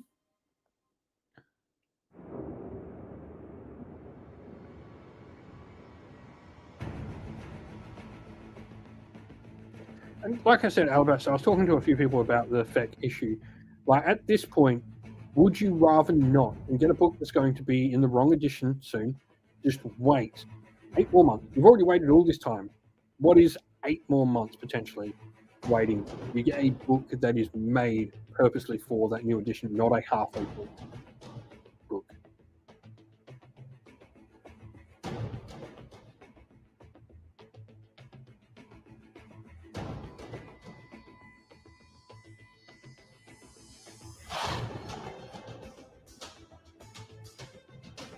Hard to hear me over the music.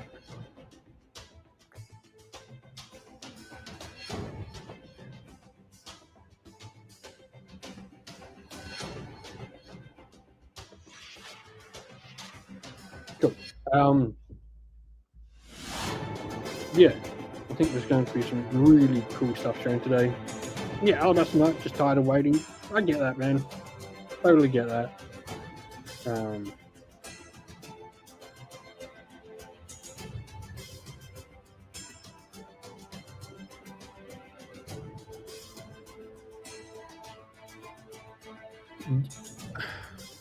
if Old World, right?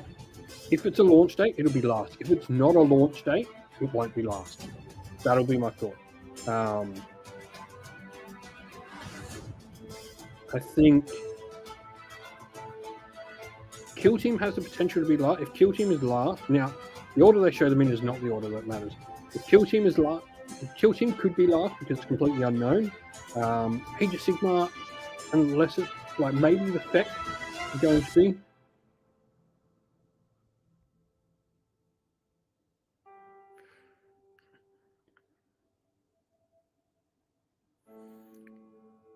Yeah, like I'm hoping we see launch box or launch boxes. If the rumor is true.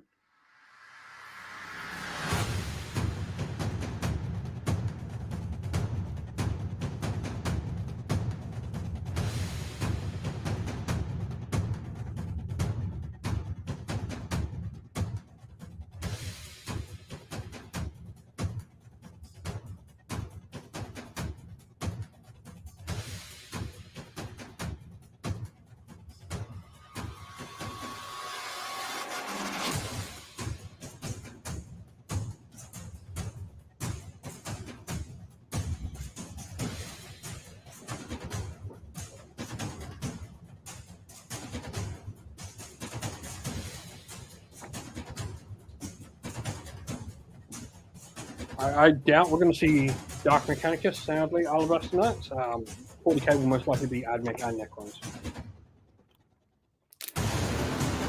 Because that's what the roadmap says.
Oh, okay. So we just got a picture up.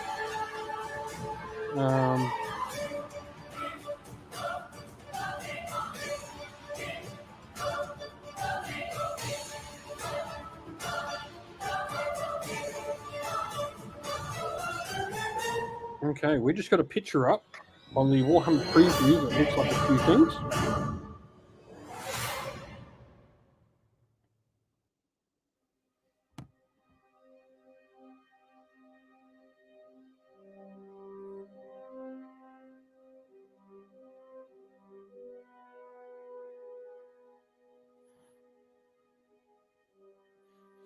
Alrighty, so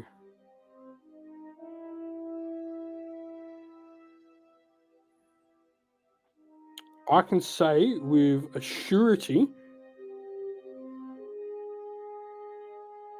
there is potentially a Kurnoth model coming. There is a Tree Lord with a giant horn and spear in these silhouettes.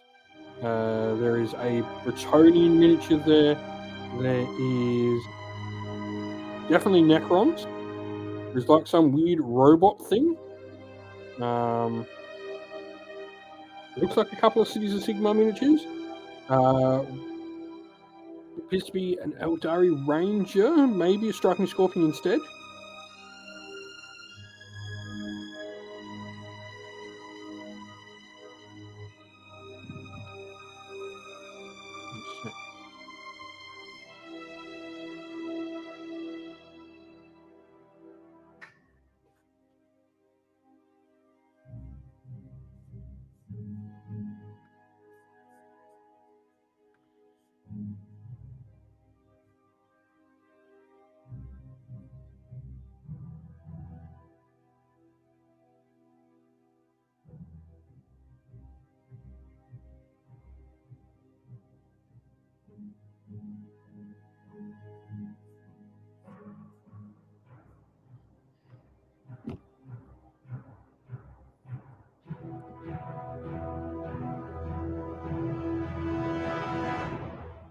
Yeah, looking.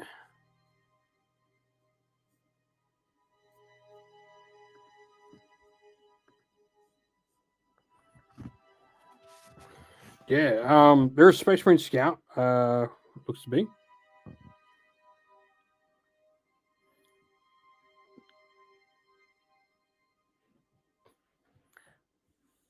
Now, some people might go that's Tyrion at the start with a big winged helm, but if you look at the sword that model is holding, you can go to warhammercommunity.com and you'll find like a little thumbnail with the preview. Has a bunch of these on it.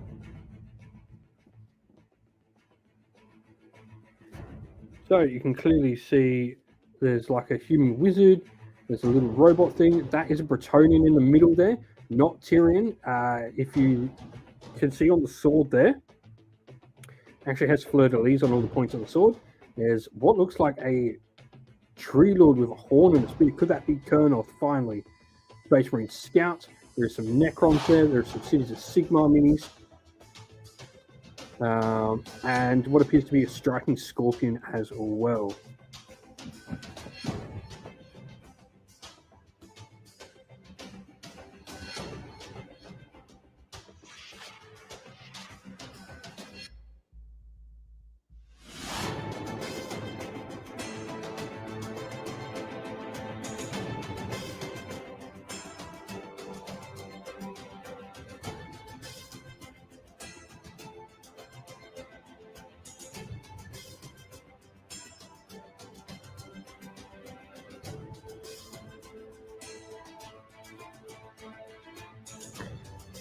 Domi, the rumor for Skaven for the starter is maybe particular people wanting it to be rather than an actual rumor.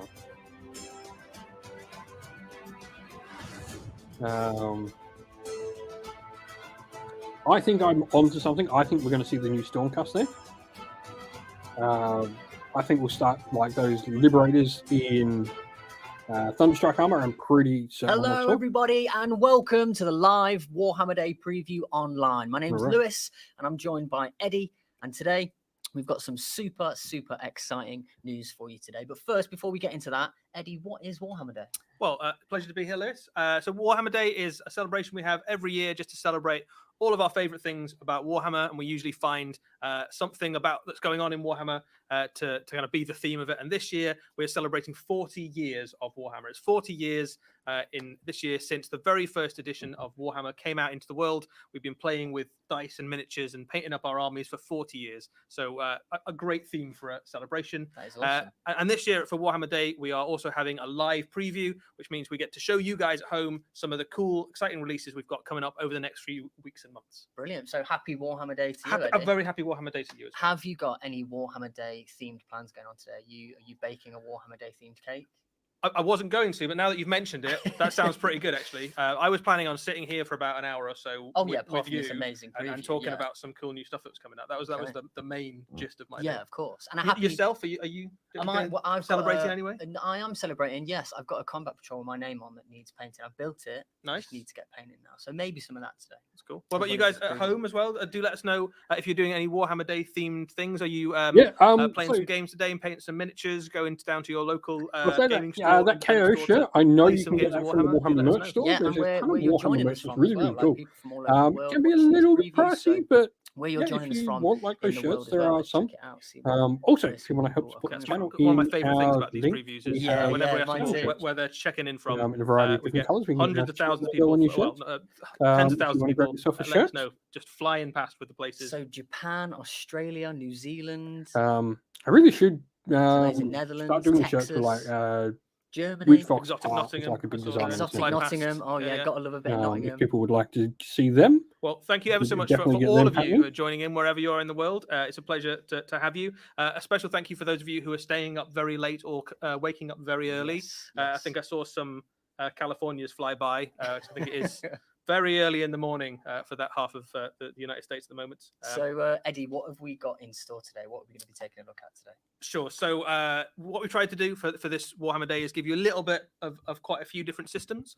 So obviously, I'm slightly we've got hard to hear, some am I, Warhammer Alabaster? 40,000, as well as some Kill Team. And we've got some Warhammer Age of Sigmar. So our kind of big two settings. We've got some cool, juicy stuff on the way, and we can talk to you about that. And then I think one thing that we're very excited to show today is a few more things for the old world. Yes. So lots of people have been very excited about the return to the world that was, the old world, the kind of land that started it all, which was That's the a setting KO of the shirt. original You can see the beard on the Warhammer sides. 40 years ago today. So swords and sorcery and magic and dragons and I can't wait. all that good stuff and big units smashing into each other, which is where I started playing Warhammer as well. That was my first game. Right. Not 40 years ago. I wasn't born yet, but it's also not just myself and Eddie here today as well. We've got Notley moderating in the chat for us, keeping you all in line, making sure you're all staying Stream is safe. fine. I'm And kind of we're muffled. joined in the studio by our wonderful producer, Raf, who's pushing the buttons, making it all happen. he's really important because otherwise we're just sitting here in the dark. Yeah, we don't get to see any of the cool stuff that we're going to be showing today. So, so without further ado, Yes, we get stuck in. shall we get into it? Yeah, let's go. All right, first Okay. one. Necrons. Oh, it's going to be a dual box, is it?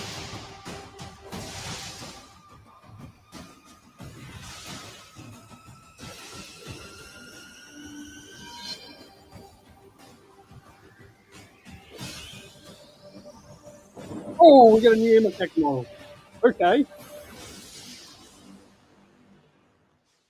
Oh, yes. So the seasoned strategist, the mighty Necron overlord, Imatech, the Stormlord. So some of you might remember the classic and long-serving resin miniature. It's now available in plastic, so a great plastic refresh of this.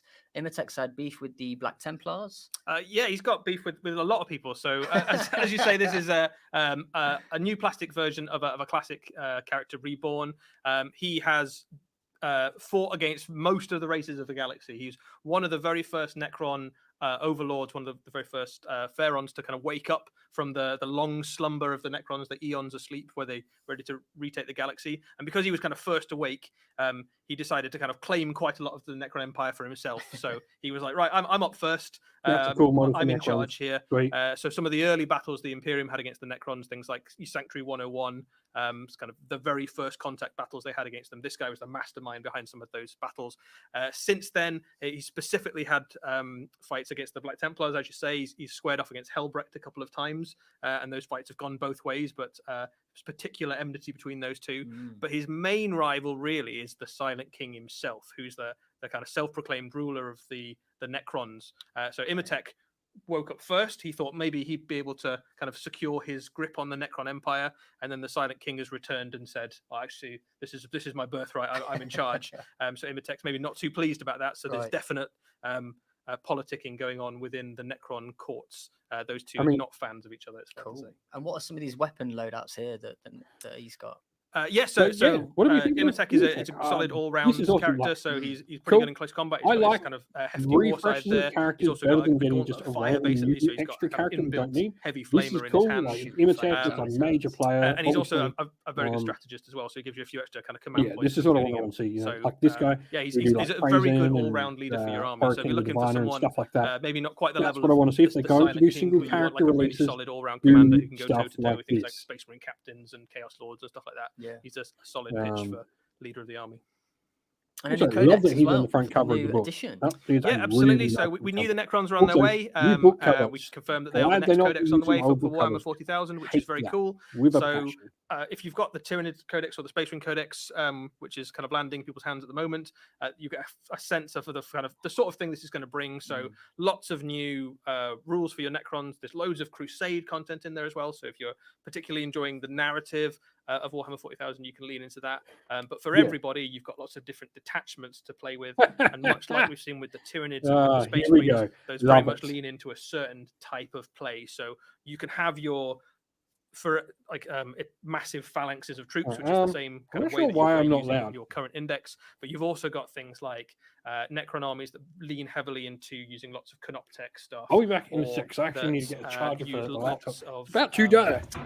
Teleporting around the battlefield, or use lots of things like flayed ones and destroyers and stuff like that. So if there's a particular type of Necron army that you like to play, there's probably a way to lean into that.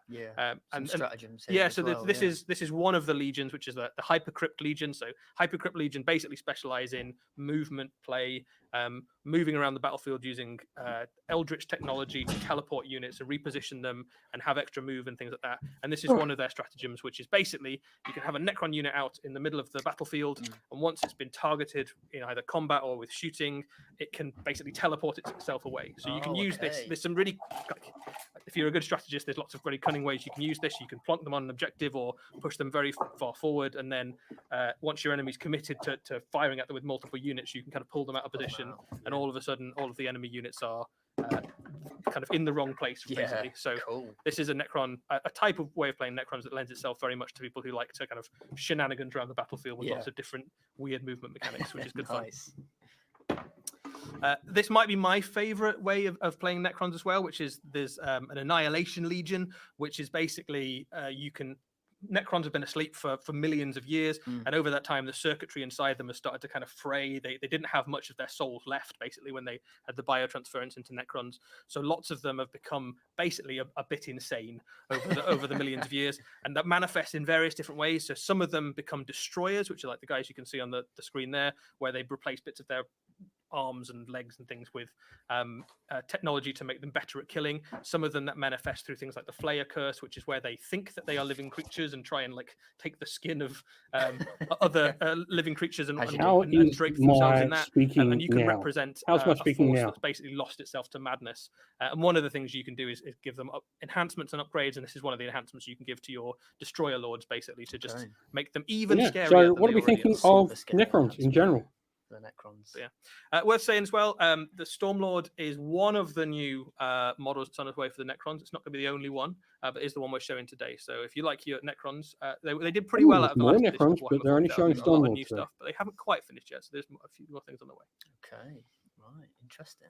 Not giving too much away there. I like that. Yeah, just a little. That was good. So shall we move on? Let's move on. We've got coming up next. Yeah.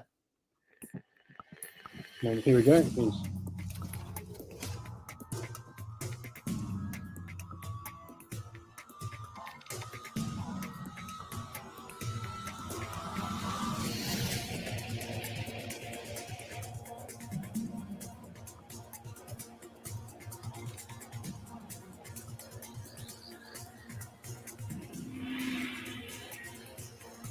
Reusing the old cover, hate it. Hate it, hate it, hate it. Sidonian Scatros there, the sneaky stilt sniper. So there's a couple of weapon options here, Eddie. What are these that we've got? Yeah, so this is a brand new unit for the Adeptus Mechanicus. We haven't seen this guy before.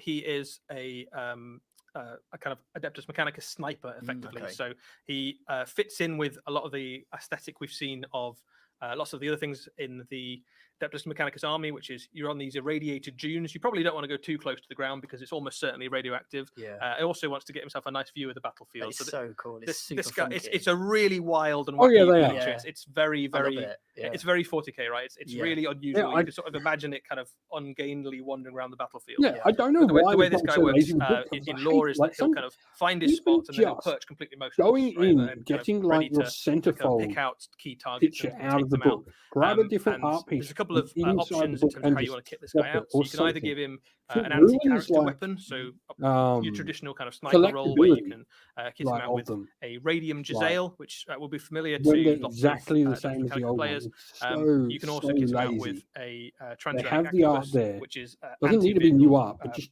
gun as change well, the which is cover. really useful, kind of pipping off the last couple of wounds off enemy vehicles, that sort of thing. He's in game terms, he's actually a really useful little character because he's got the lone operatives ability. So similar to something like a Vindicare assassin, but for less points than one of those, you can have a few of these guys in your army, kind of sniping around the back of the battlefield, hitting characters, but also quite useful for kind of hopping onto objectives in your deployment zone that are very difficult for him to kind of push him off unless you can get a unit right up a bit hard to take him of, out. But yeah, I think a really fun, very characterful, very different sort of character. And again, the Adeptus Mechanicus, one of those armies that's actually done quite well out of the last few years of Warhammer 40,000 releases. So they've got It's a a weird fairly model, extensive but I can't say I dislike it. miniature range at the moment. But this guy adds Not a overly little my something favorite. My extra favorite to Admech give you some model still anti-character is ability, the which is something they didn't really have in droves previously. Techno-archaeologist. So yeah, it's a very cool little model. And a new codex as well. Absolutely, comes alongside the new Adeptus Mechanicus Codex. cover. So this comes along with the Necron With a book. passion. Again, very similar format to the way that the Space Marine and the Tyranids codexes work, in that what you've got in here is loads of Crusade rules, which, if you're the Adeptus Mechanicus, usually revolve around acquiring ancient tech and kind of putting it into getting hold of it to make sure nobody else can, and kind of securing all the knowledge they possibly can. But for everybody who plays, regardless, it's definitely of a very play, Marmite miniature. Brand Either new you're going to love it, or and people much are like going we've to seen hate with that the other miniature. codexes, these lean into a specific way of playing your Adeptus Mechanicus army. So one of them is called the Hunter cohort. So this is, if you like, your Skitarii troops, which are your cyborg warriors, basically. So part human, but with their legs and arms replaced with biological, with mechanical it's just equipment. weird. And you can play you them as a don't even Hunter need to get a cohort, new which is art like a piece. That's the stealth, thing. It could just be take a piece of sort art feeling out of the Adeptus book. Mechanicus force, where they're using lots of Crusade's fun. interference Yeah, I jamming really like just to Crusade. It's make definitely a lot harder more to hit at in depth range. than A Path good to way to Glory. keep your Although some of the infantry later alive Path to at Glories range are and kind of much compete with better. the other kind of big hitting A infantry. lot of them have very the sort game. of themes on what you're doing. But there's loads of other ways to play them as well. So yeah, you've like got the things Admech one, they're saying you it's can all lean about very trying to heavily recover into STCs the and kind of tech old priest tech. aspect, and You're have lots sort of on a campaign to do that. Kind of things that are kind of part of the Cult Mechanicus. You can lean very heavily into having a Cybernetica cohort, which means all your Castellan robots and things like that, all your robotic units also benefit from lots of the army special rules. So in that way that we've seen with lots of the other detachments, if there's a thing about your army you particularly like, there's probably a way to lean into that and kind of extrapolate so that annoyed. into I hate theme for your so force, every time they do which it. is good fun, because the Adeptus Mechanicus have got lots of very fun the kind of reused weird, covers. different unit types, and you can have some wildly different looking armies, right? So if you go all infantry, you get a very different looking force than if you go lots of robots or lots of tanks. But cool, like the Admech miniatures, all right. I would have liked to see like it's a really fun model. It's a really fun model. It looks like me and a pair of shorts. I think it's probably fair to say this one is a little bit Marmite for some people. We've seen it, so some people have definitely seen it and gone, "This is really weird." And then that kind of either turns into they've literally just said it's a Marmite miniature. What even is right? it's cool. If you like the kind of absolutely wacky Blanchest style for the Adeptus Mechanicus, you can see this guy walking out of the pages of like a early 90s 40k black and white art style it's sort of funky. thing. Yeah, it's really wild. It's really wild. I like it. That's great. And you can have a few of them in your army as well. So if you wanted to have 2 or 3, you can be very kind of make it a very scary battlefield for enemy characters to be wandering around in. Yeah, it's awesome. There we go. Yeah, cool, good stuff. Very weird. Well, we're not even close to done. Shall we crack on? Yeah, let's do it. Right, what's next?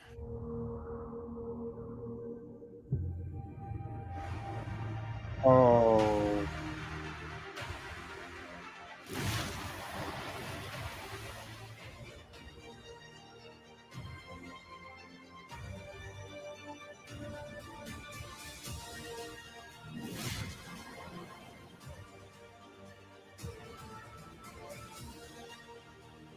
Oh, fuck, damn.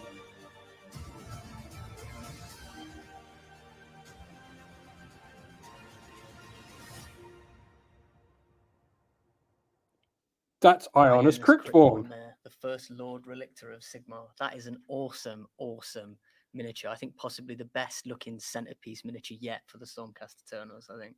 Yeah, I mean, dragons have been part of Warhammer for pretty much since its inception, really. Yeah. And I think that this is an absolutely phenomenal centerpiece kit for the Stormcast. It's a really, really cool kit.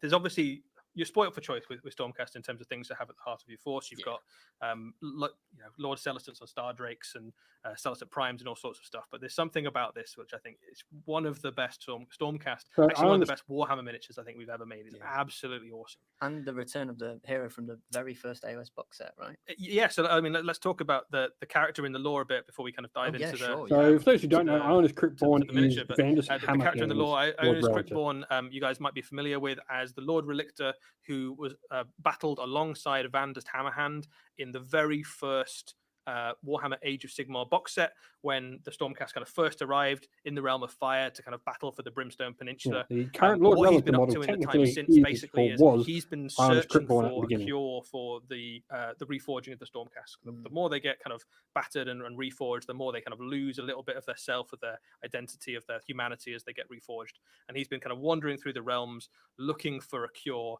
And he hasn't found it, basically. Okay. And as he was kind of searching for it, he has found a companion in the shape of. Yeah, did Stormcast really need so this? Lewis, But you did some at reading on least him. it's a Tell cool us mini. a bit about what this dragon is. Oh yeah, least so it's something different. Ionis found this dragon, met up with him.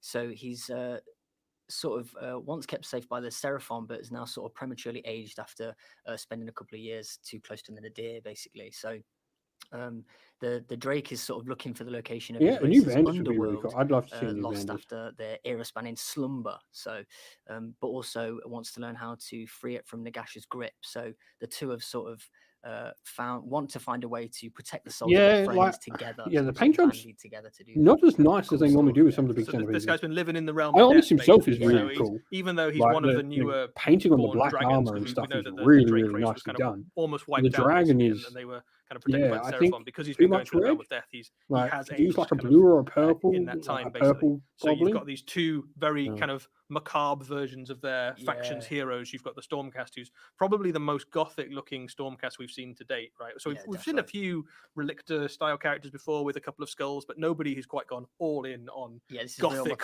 He's gone all in for skulls, right? Everywhere. Very, very Halloweeny. And then the dragon is a much more kind of wizened, ancient looking dragon than things like some of the Storm Drakes or the Star Drakes and things we've seen before.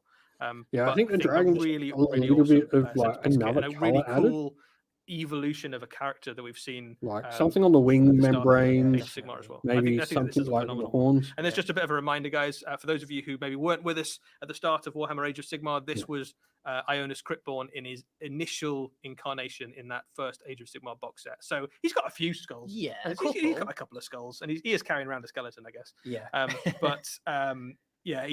His journey has kind of taken him from glorious golden hero all the way to walking avatar of death, basically.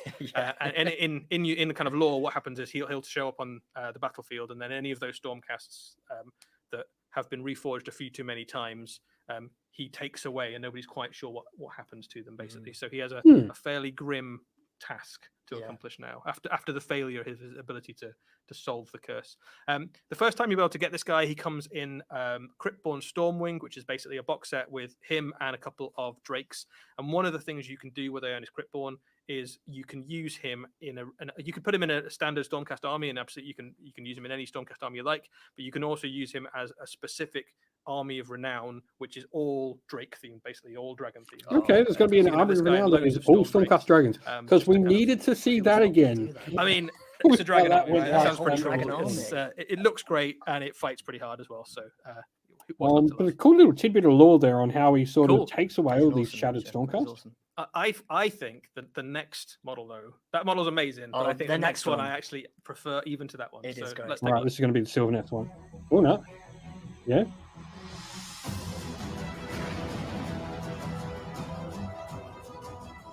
Oh my God! It's not running a giant tongue. Turn off.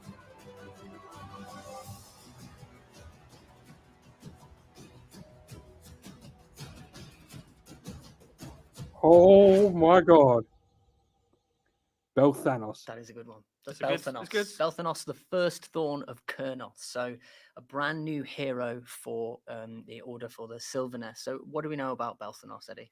So Belthanos is a really interesting character, but both in terms of the model is obviously It's spectacular. awesome. Yeah. But the lore of this guy is really interesting because he is the first Thorn of Kurnoth. Kurnoth is the elven god of the hunt. Anybody who's familiar with the old lore of Warhammer Fantasy Battle will know that Kurnoth was kind of had his avatar in Orion and was kind of generally worshipped by the elves of the old world. In Warhammer Age of Sigmar, he is believed to be lost or slain. But this guy Belthanos is effectively keeping the dream alive, basically. So he has the horn of Kurnoth, and he kind of leads effectively the wild hunt through the realm of life. And he is leading at the head of this Kurnothi force, effectively.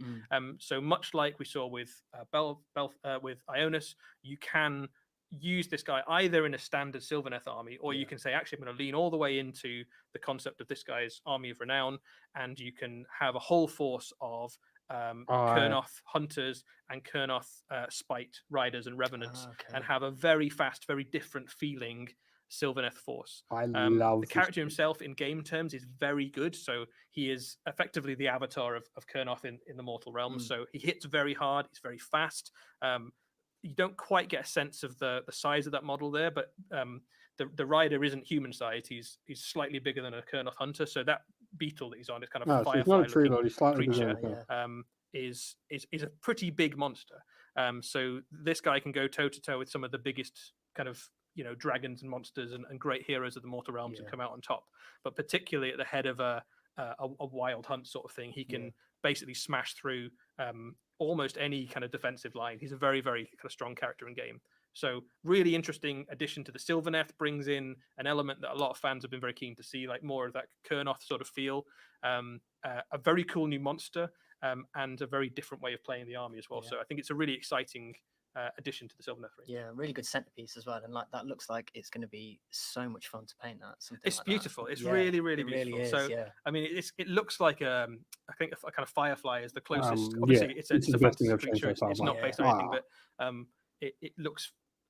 Lots of elements there very similar to kind of real world insects and things, and you could paint that whatever color you wanted, but I think that kind of red and yellow is very striking. And that Cornelian Greatspite that he rides is just deadly, right? It's really good. Yeah, it's really good in game. So it's very fast, it's very killy. So you've got the guy in the back has got is effectively a Lord level Kurnoth hunter, and they're already quite good in a fight. So you can imagine his stats are going to be pretty scary. Right. He's got himself a ward save. He's got 14 wounds. It moves 12, so it's a big threat. Wow. Okay. The horn he's got allows units nearby to run and shoot. So what he does really for a Sylvaneth army is give you a very different way of approaching the game, because at the moment your Sylvaneth armies are quite relatively defensive, right? So you've got lots of things that zip around and take objectives, and it's a kind of standoffish sort of force. This guy throws that out the window and goes, I'm just going to charge you. I've got a big load of spites, and we're ready for a charge. We're very fast. We can get right up into your face very quickly, leading that kind of wild hunt across the realm. So it's a really fun way of approaching that army. And the Sylvaneth army looks great already, right? So it's a brilliant addition. Yeah, really is. Fantastic addition there as well. Cool. All right. Well, both of these new characters are part of the ongoing narrative of Age of Sigmar. So if we take a look at the next video, and then we'll talk about what that means. So this will be... Oh, wrong video? Wait, put the wrong video on. We've got Space Marine Scouts on this. Hardness, Fire Slayers.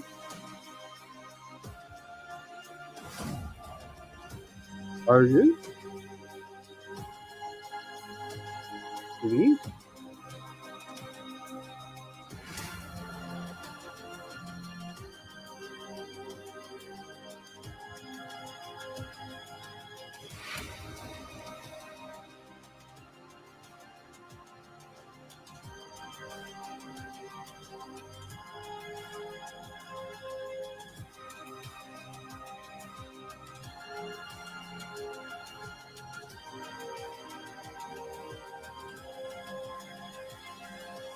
All right, so it moves in there as well.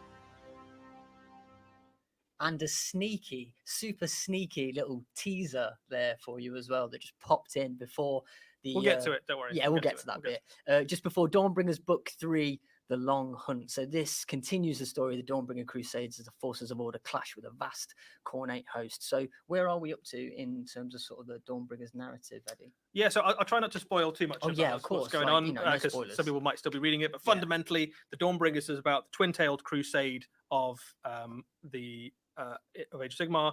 You've got these two forces that are kind of moving out into the realm of fire and the realm of life, and they're coming up against all sorts of enemies and kind of trying to overcome them. Recently, they've just bumped into a vast marauding horde of Troggoths, led by the Troggoth king, and now they find themselves attacked in one realm by the forces of Khorne, which is the original nemesis, basically, of the Stormcast in their very first battles in the Age of Sigmar. And in the other realm, they're up against a marauding band of ogres, basically, of particularly gorges. So a lot of these are using rules from putting into Age of Sigmar lots of the things we've seen pop up in Warcry. So, for example, here's your Gorger force. You can have, using a regiment, army of renown, you can have an entire force of butchers and gorgers with the Maw Pit at the center of your army. Oh, And okay. what this basically lets you do is, if you really like those new Gorger miniatures, which, why would you not, right? Yeah, absolutely. They're very cool, very, very different way of playing ogres as well. You can make an entire force around these kind of ravenous, cannibal, maniac, insane ogres, which are even scarier to fight against than normal ogres are. And of course, there will also be rules to use these guys in normal games of Age of Sigmar as well. Please tell me I'm able to throw and kick things into that huge... You absolutely can. Yeah, if you've got a Maw Pit on the battlefield, and you've got a butcher nearby, you can throw models, basically enemy models, into the pit. That's all I needed to know. The other thing that's quite fun about the Maw Pits in Age of Sigmar specifically is that usually, if you've got a monster, you can smash enemy fortifications, and you can still do that. But if you fail to roll against the Maw Pit, it bites back. So if you've got a dragon or something that tries to smash it, and you roll the 1 or a 2 to smash it, it does like something stupid like 3d6 mortal wounds to you. So your dragon falls in. That is cool. So it's quite a risky proposition to try and take it out, basically. So that's good fun. You've got those. You can try and smash the the book also has Belthanos and do it. There's like 3d6 models back to you taking part as well.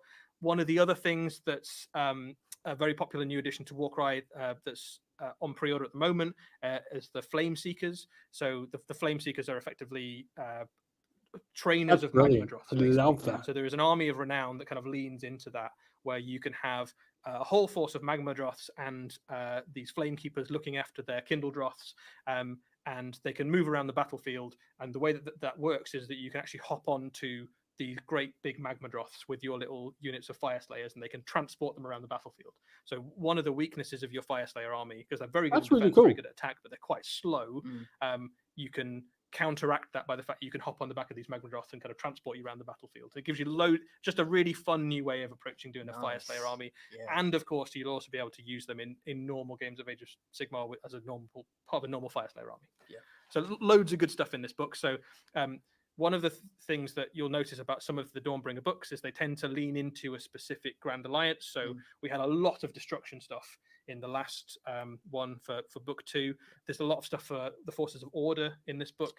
And then going forwards, you can expect similar things for the other Grand Alliances as well. It's just great to see that narrative expanding as well, and what that means for the Mortal Realms. This book also gives a chance to kind of for Ionis Cryptborn and Belthanos to do something cool as well. So they don't just go, here's a new character, isn't that nice? You go, he shows up and he has a moment to shine, basically, and go, oh, he's gonna. I mean, looks like he's gonna face cool, off. but I am literally ignoring all rules Age of Sigmar wise, because we all know they're going to change soon. Cool. Right, so we had a little bit of an advanced tease, didn't we? We the did. Next section. Oh, well, should we have a look at it properly? Let's do it. All right, first one scout.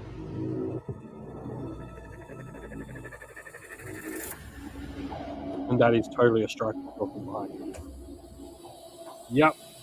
Yes.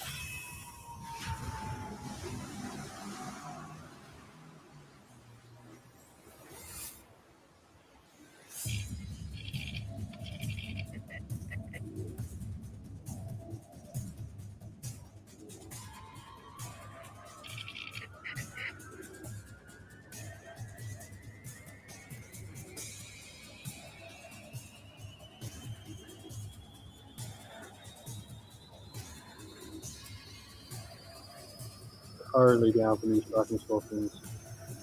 Oh my god. Yes, a new season, a new setting, and 2 new teams. It's the much anticipated next Kill Team expansion, Kill Team Salvation. We've got 2 very cool new teams for this. The Striking Scorpions take on the Space Marine Scouts. Tell us what we know about these new teams, Eddie.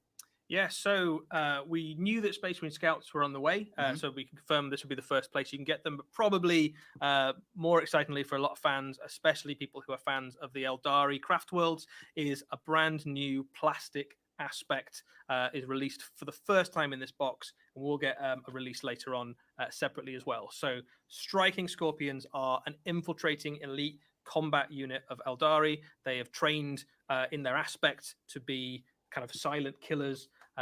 They'll sneak around, get up close, and then finish their enemies off at point blank range, either with those Scorpion chainswords or with their Mandiblasters or with the pistols. So very scary up close unit. That makes them an excellent kill team because they are basically already experts at kind of special operations. Yeah. So in this box, you get 2 squads of 5, which you can combine into one big unit of 10 to make your kill team, and you get all the options you would expect in there. So the Exarch has got either Scorpion Claw, or you can give him a couple of chainsaws, or you can give him one great big walloping biting blade, double-handed chainsword to carve stuff in half. Lots of posability in this kit as well, so you've got lots of different arm options and head options. So if you're leaning into the Yunari aspect particularly of your Eldari force, you could have lots of unhelmeted heads, but they still get their Mandiblasters and stuff, so they still obviously can fire and fight in up close. But generally speaking, there's not a vast amount of customizability in terms of options, because one of the things that defines the aspects is that they do all have kind of standardized weapons and equipment. But there's lots of things in terms of this is cool. in terms of what I will be picking this kill team up. Head pose and the direction and things. So there's lots of dynamism in the models you've got to play with. So as you can see there, you can build them in all sorts of different ways, and they all look quite different and unique, and lots more detail as well than we've ever had on Striking Scorpion units before. For sure. Yeah. And the Scout Squad. Yeah, the Scout Squad. So not going to dwell on these guys for ages and ages, because we did see these already when we saw the Space Marine previews a few weeks ago. But fundamentally, you've got a squad of 10 Space Marine Scouts, and you've got all the kits, right? So this doesn't mean all class, pistols and close combat weapons. You've got shotguns and bolt guns and heavy bolters and sniper rifles, chainsaws, a ton of options. and everything, right? So all the things you'd want a Scout Squad to have. And in this set, they've been painted up as Raven Guards because they look quite cool fighting against green guys. But you can paint them as whatever Scout Squad you want, right? So you can have them for any chapter, and they fit quite happily into any force. Every Space Marine chapter has got some Scouts in it. But that's really cool. So if Rafa, you could jump back to the Scorpions for a second. One of the interesting things about the way that this team plays in Kill Team is that you can either go, I'm going to have my whole kill team as Striking Scorpions, in which case you just use what's in this box, and that is a complete kill team in its own right. If you want to, though, if you've got a wider Eldari force, you can also add in some of the other plastic aspects. So if you've got some Dire Avengers or some Howling Banshees, you can mix and match those in together. And basically what you do is you go, I'm going to choose an Exarch. It's cool. Kill Team, for those who don't know, you play with sort of like Scorpions as you get in the box, teams, or it can be a Avenger one. Or you can play with 5 Scorpions, like 5 Avengers or 5 Banshees. You can use any of the plastic aspect warriors. So I think it's 9 you get. So you can have a few Striking Scorpions, a few Howling Banshees, and a few Dire Avengers. And there are bonuses for leaning fully into one aspect, and you can use some extra abilities and stuff and do it that way. And there's also some bonuses for kind of going mixed aspect and having a bit of everything. So it's a really cool, flexible kill team, and it gives you a really good sense of like how like a microcosm of how the whole Eldar army plays, basically, which is good fun. So it's a really cool addition. Actually, it plays very differently. Those Scorpions are really nice. Really updated Eldar aspect warriors have all been really nice. I'm going to have some kind of lance. He didn't say Dark Reapers though. Swords. So it's not that. It's a really different way to play. Yeah, super different. Yeah. The other thing you get in this box, alongside the Striking Scorpions and the Scouts, are a few extra pieces of terrain. So it's worth talking a little bit about how the Kill Team box is going to release. Up to this point, whenever you've bought one of the new season boxes, it's been a very big box. So you get lots of terrain, a big kill zone, lots of scenery, and 2 kill teams. And what we've heard basically is that people have got a lot of terrain now. So if you've been playing kill teams since it came out, or even since the last edition, you've probably got 6 or 7 different kill zones at home. So they you don't incredibly need make the boxes cheaper. So what we're going to do with this box is that the striking scorpions and the scouts they're doing the with a same very thing they've done small for amount Warcry of here. terrain, like what you've got on the screen there on the left, just to add a little bit of flavor to the box set. But then the kill zone itself is going to be made available separately at launch. So it's an optional extra rather than being a kind of you must have this alongside your scorpions. Right. So if you do want to add in a new kill zone to your experience, you absolutely can. Yeah. If you'd rather just get the new teams, you can do that instead. Yeah. And this is like a water world rig. Like it's super different from Into the Dark, right? Like so the last season of Kill Team was Into the Dark, which was obviously very claustrophobic, very confined. You usually didn't have line of sight across the battlefield. You usually had to kind of move forward to get into position. This is really different, right? So this is from a lore perspective, the Gallo Dark, which was the spaceship that they were all fighting on, has crashed into this planet. The planet is effectively covered by majority oceans, and there's all these kind of rigs across the landscape. And your kill team has got to kind of navigate what is effectively a kind of science fiction oil rig kind of situation. So still plenty of places to hide, plenty of places for snipers to kind of snipe from. But a lot more kind of running and jumping between platforms. Much so more open. It gives you a very different sort of dynamic to your games of Kill Team. Also worth saying, if you just want to collect terrain for either Kill Team or Warhammer 40,000, these boxes are also just a really good way of getting hold of loads of scenery. Oh, this is cool. So, it's like all together. So there's your I can dig that. Your kind of battlefield looks like your kill zone with your scorpions. The board as well is double-sided as well, so you can you've got a few different options in terms of how you lay it out, and all the scenery is designed to kind of move relatively freely around the battlefield too, and create lots of cool, interesting, dynamic battles. I think the water is pretty deadly as well, so you don't want to. So you can kick people into the off the edge as well, and that sort of thing. So it's probably you kick people into the water, and the water is like what you expect from a 2 really cool teams. Space Marine Scouts, obviously very anticipated. Striking Scorpions, I think we've almost every single time we've ever had a preview, somebody in the chat has asked for Striking Scorpions. Here they are. There they are. Yeah, you're gonna have to find something else now. Find something else to ask for now. There you go. I'm sure they'll think of something. Yeah. So really cool. Yes, goes without saying, both of those can also be used for Warhammer 40,000. So another step towards really boring, but I like the idea of like a water available world in plastic. And then Space Marine Scouts have been redone in scale with things like your Black Templar Neophytes. So two great additions to Warhammer 40,000 and to Kill Team. Great, awesome. Right, well, we did promise some old world. I think news we today. did, yeah. So I think it's probably time All to right, have a old look world at what time. we've got for the world that was. So Raf takes away. Let's do it.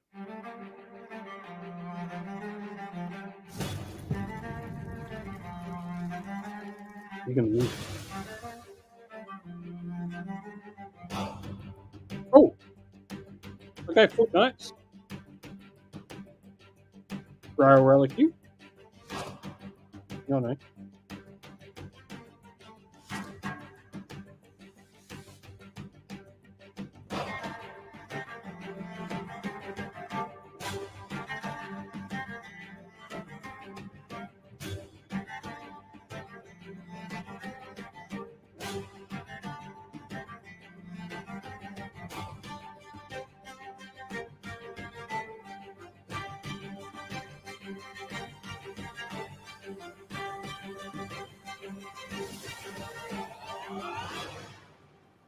Alrighty, there was a decent amount of stuff there. The old world, awesome. The Heroes of Britonia ride again. That is awesome. That is so cool. So, Eddie, tell us about some of these glorious new miniatures we've got. Yeah, absolutely. So we knew that Britonia were going to be part of the old world pretty much since the announcement of it. And what we're able to do today with you guys is show you basically the launch range for Britonia when it's going to come out. And we've got a few other bits of news about the old world for you today, but we'll start off by just having a look at some of these incredible miniatures. So, Kingdom of Britonia, Duke on a Royal Pegasus. Who would have guessed, right? The world's best kept secret. A new plastic Pegasus is on its way. And this is a really, really cool new, very flexible kit. Basically allow you to put lots of to create lots of heroes on Pegasus for your army. Pegasus are a very, very useful thing to put a hero on, because in Warhammer, the old world, much like Warhammer Fantasy Battle, you want to have your general on a Pegasus or something that can fly, because you've got lots of aura abilities, and also you just want him to be charging stuff early on. Absolutely, 100%. So this is a really cool kit. You can make it in lots of different ways. This one is a Duke. Generally speaking, in Bretonian society, the bigger and cooler your helmet is, the more status you've got. That's a lot of status, and right the more there. kind of blessed by the Lady of the Lake you are. So this guy has got literally, it's got a little church with a statue of the Lady of the Lake on his hat. So he's got to be way up there, right? So this guy is a Duke of Bretonia, and his heraldry, his kind of that quartered black and red with the axe, has been applied across the entire range for the old world This is cool. army for Bretonia. So this is the guy who has kind of inspired that across the rest of the force. The Pegasus itself is a beautiful sculpt. Maybe just jump back for a second there, Raf, so you can kind of take in the whole spectre of it. Brilliant. So really, really dynamic, cool. You've got some options there on the horse as well, but it's it almost looks like a kind of statue of a hero that you'd find in a town square or something, doesn't it? Yeah. But kind of living and breathing and leading the charge of the Bretonian forces. So really, really cool miniature, all plastic, and with loads of options. This is one of the other ways you can build it. So you see a few different changes there. So it's a different head on the horse, different head on the character, different cloak, different sword, different shield.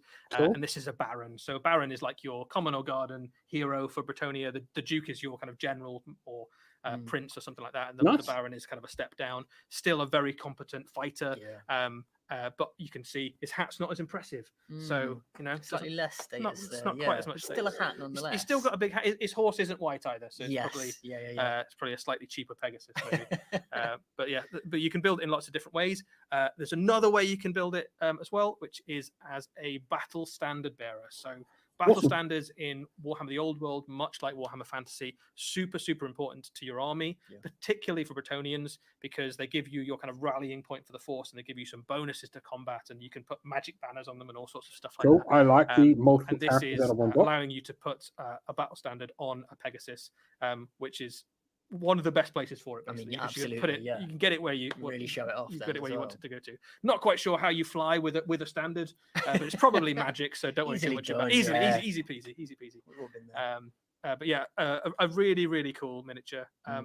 Really flexible. I think we are almost guaranteed to see some of these in Golden Demon and painting competitions and things like that, because the model is phenomenal. It's really cool. Yep. Like jig them. Not every knight is rich enough to afford a Pegasus. That's right. Not every knight can afford a Pegasus or even a horse. Yeah. So one of the things that we have been kind of talked about in the lore of Bretonia for a very long time, but never manifested as a miniature or a unit until this point, is Knights of the Realm on foot. So a Knight of the Realm is is the most common type of knight in Bretonia. It means that somebody who's gone on their errantry quest, they've achieved a knightly deed of some sort. That might be slaying a small monster or protecting a town or rescuing a damsel, something knightly, and you've become a Knight of the Realm, which means you've probably got a little castle or a keep somewhere in Bretonia, and you are honor bound to protect the peasants around it. And if your king or your duke or your baron calls you, you must go to fight on crusade, basically. So Knights of the Realm, many of them have horses, but not everyone will be rich enough to afford a horse, or perhaps their horse has been slain and they want to continue on fighting. So Knights of the Realm on foot is a brand new unit with a couple of options. You can either give them these great two-handed poleaxes, or you can give them sword and shield. No, this is just normal. This is a really, really flexible kit. I thought All it of the was heads are very separate, but so the arms are separate. You've got loads of different opportunities to kind of make these models your own, and you can see the story kind of told in each one of these characters, because I love those details. As a Knight of Bretonia, whatever your whatever your errantry quest was, which is when you go off and say, I'm going to be a knight, you got to be royal or kind of noble before you can do it. But once you'd say, I'm going to go off and be a knight, your heraldry is depicted by whatever it was you achieved. So if you slayed a particular monster, maybe that manifests, or if you rescued something or protected something or worked alongside a crusade or something like that, that's manifested through your heraldry. And all of these different head dresses and trinkets and things like that can tell a little bit of a story of your I've been thinking, like, getting a Bretonian army to the channel and allowing the there's Patreon lots of other YouTube little lovely members details on there as well. So orders this is the standard and and the all of champion that for that unit. And the to standard again has pick got their own that knight Lady in of the army. Lake, who's like a recurring deity of the Bretonian forces. Kind of a lovely little shrine there with lots of little keys. So kind of the storytelling through these miniatures is top notch. Yeah. Really, really lovely. Yeah, 25mm bases. Really flexible kit as well, so you get quite a few spare bits. So if you've got some of the other Bretonian plastics, so we'll have a look at some of those in a little bit, which ones are coming back alongside these. But if you've got some plastic Knights of the Realm and you want to kind of mix in some of the new helmets and things like that, you'll get loads of spare arms and helmets and shields and things like that, so you can really customize the rest of your force. We're going to go through some of the plastics that are returning and show you some of those. So Knights of the Realm, very kind of the most common unit, the kind of the archetypal unit for Bretonia. This is a returning plastic kit. This is the kit kind of out the box, as it were, but you can mix and match this with your foot knights as well if you wanted to.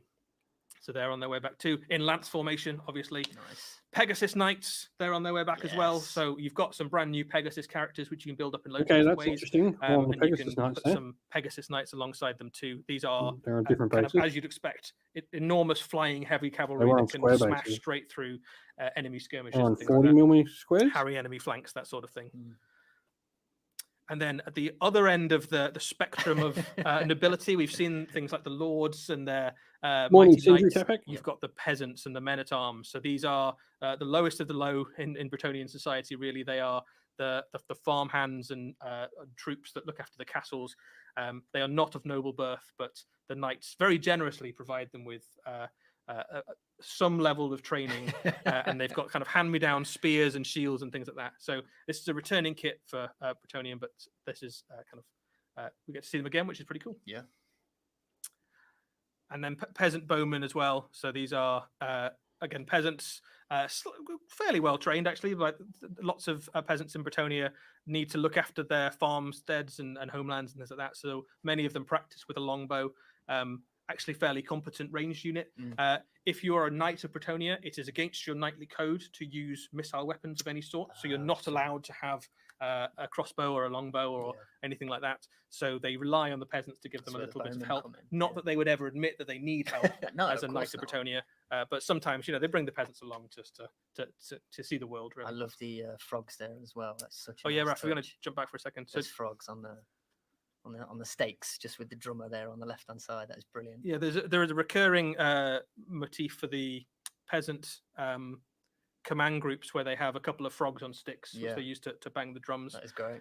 There is traditionally the wizards of Bretonia, the damsels, occasionally turn their enemies into frogs. So my theory is that those frogs may be the people within the who've angered the Bretonian damsel of the army in some way, shape, or form, and been turned into a frog. Yes, it's a pretty grim.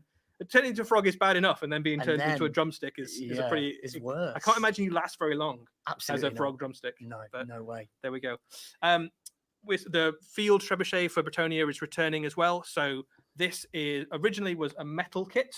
If you ever had the joy of building this as a metal kit, you'll know it was not the most fun to build as a metal kit.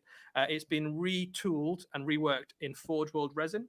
So this is going to be really lovely detail, much easier to put together than the metal version of the past, but a really great returning kit. Alongside this, you'll also see lots of returning metal kits, and for some of the other armies as well, some other things have been kind of retooled into Forge World resin as well. So there's some great returning units, as well as some really cool new plastics and some new resins for some of the different armies as well. So speaking of new resins, here are some of the resins that we've already know are on their way for Bretonia. So we've got Damsel on a Unicorn at the center there. We've got a couple of Battle Standard Bearers, and we've got a Questing Paladin on foot.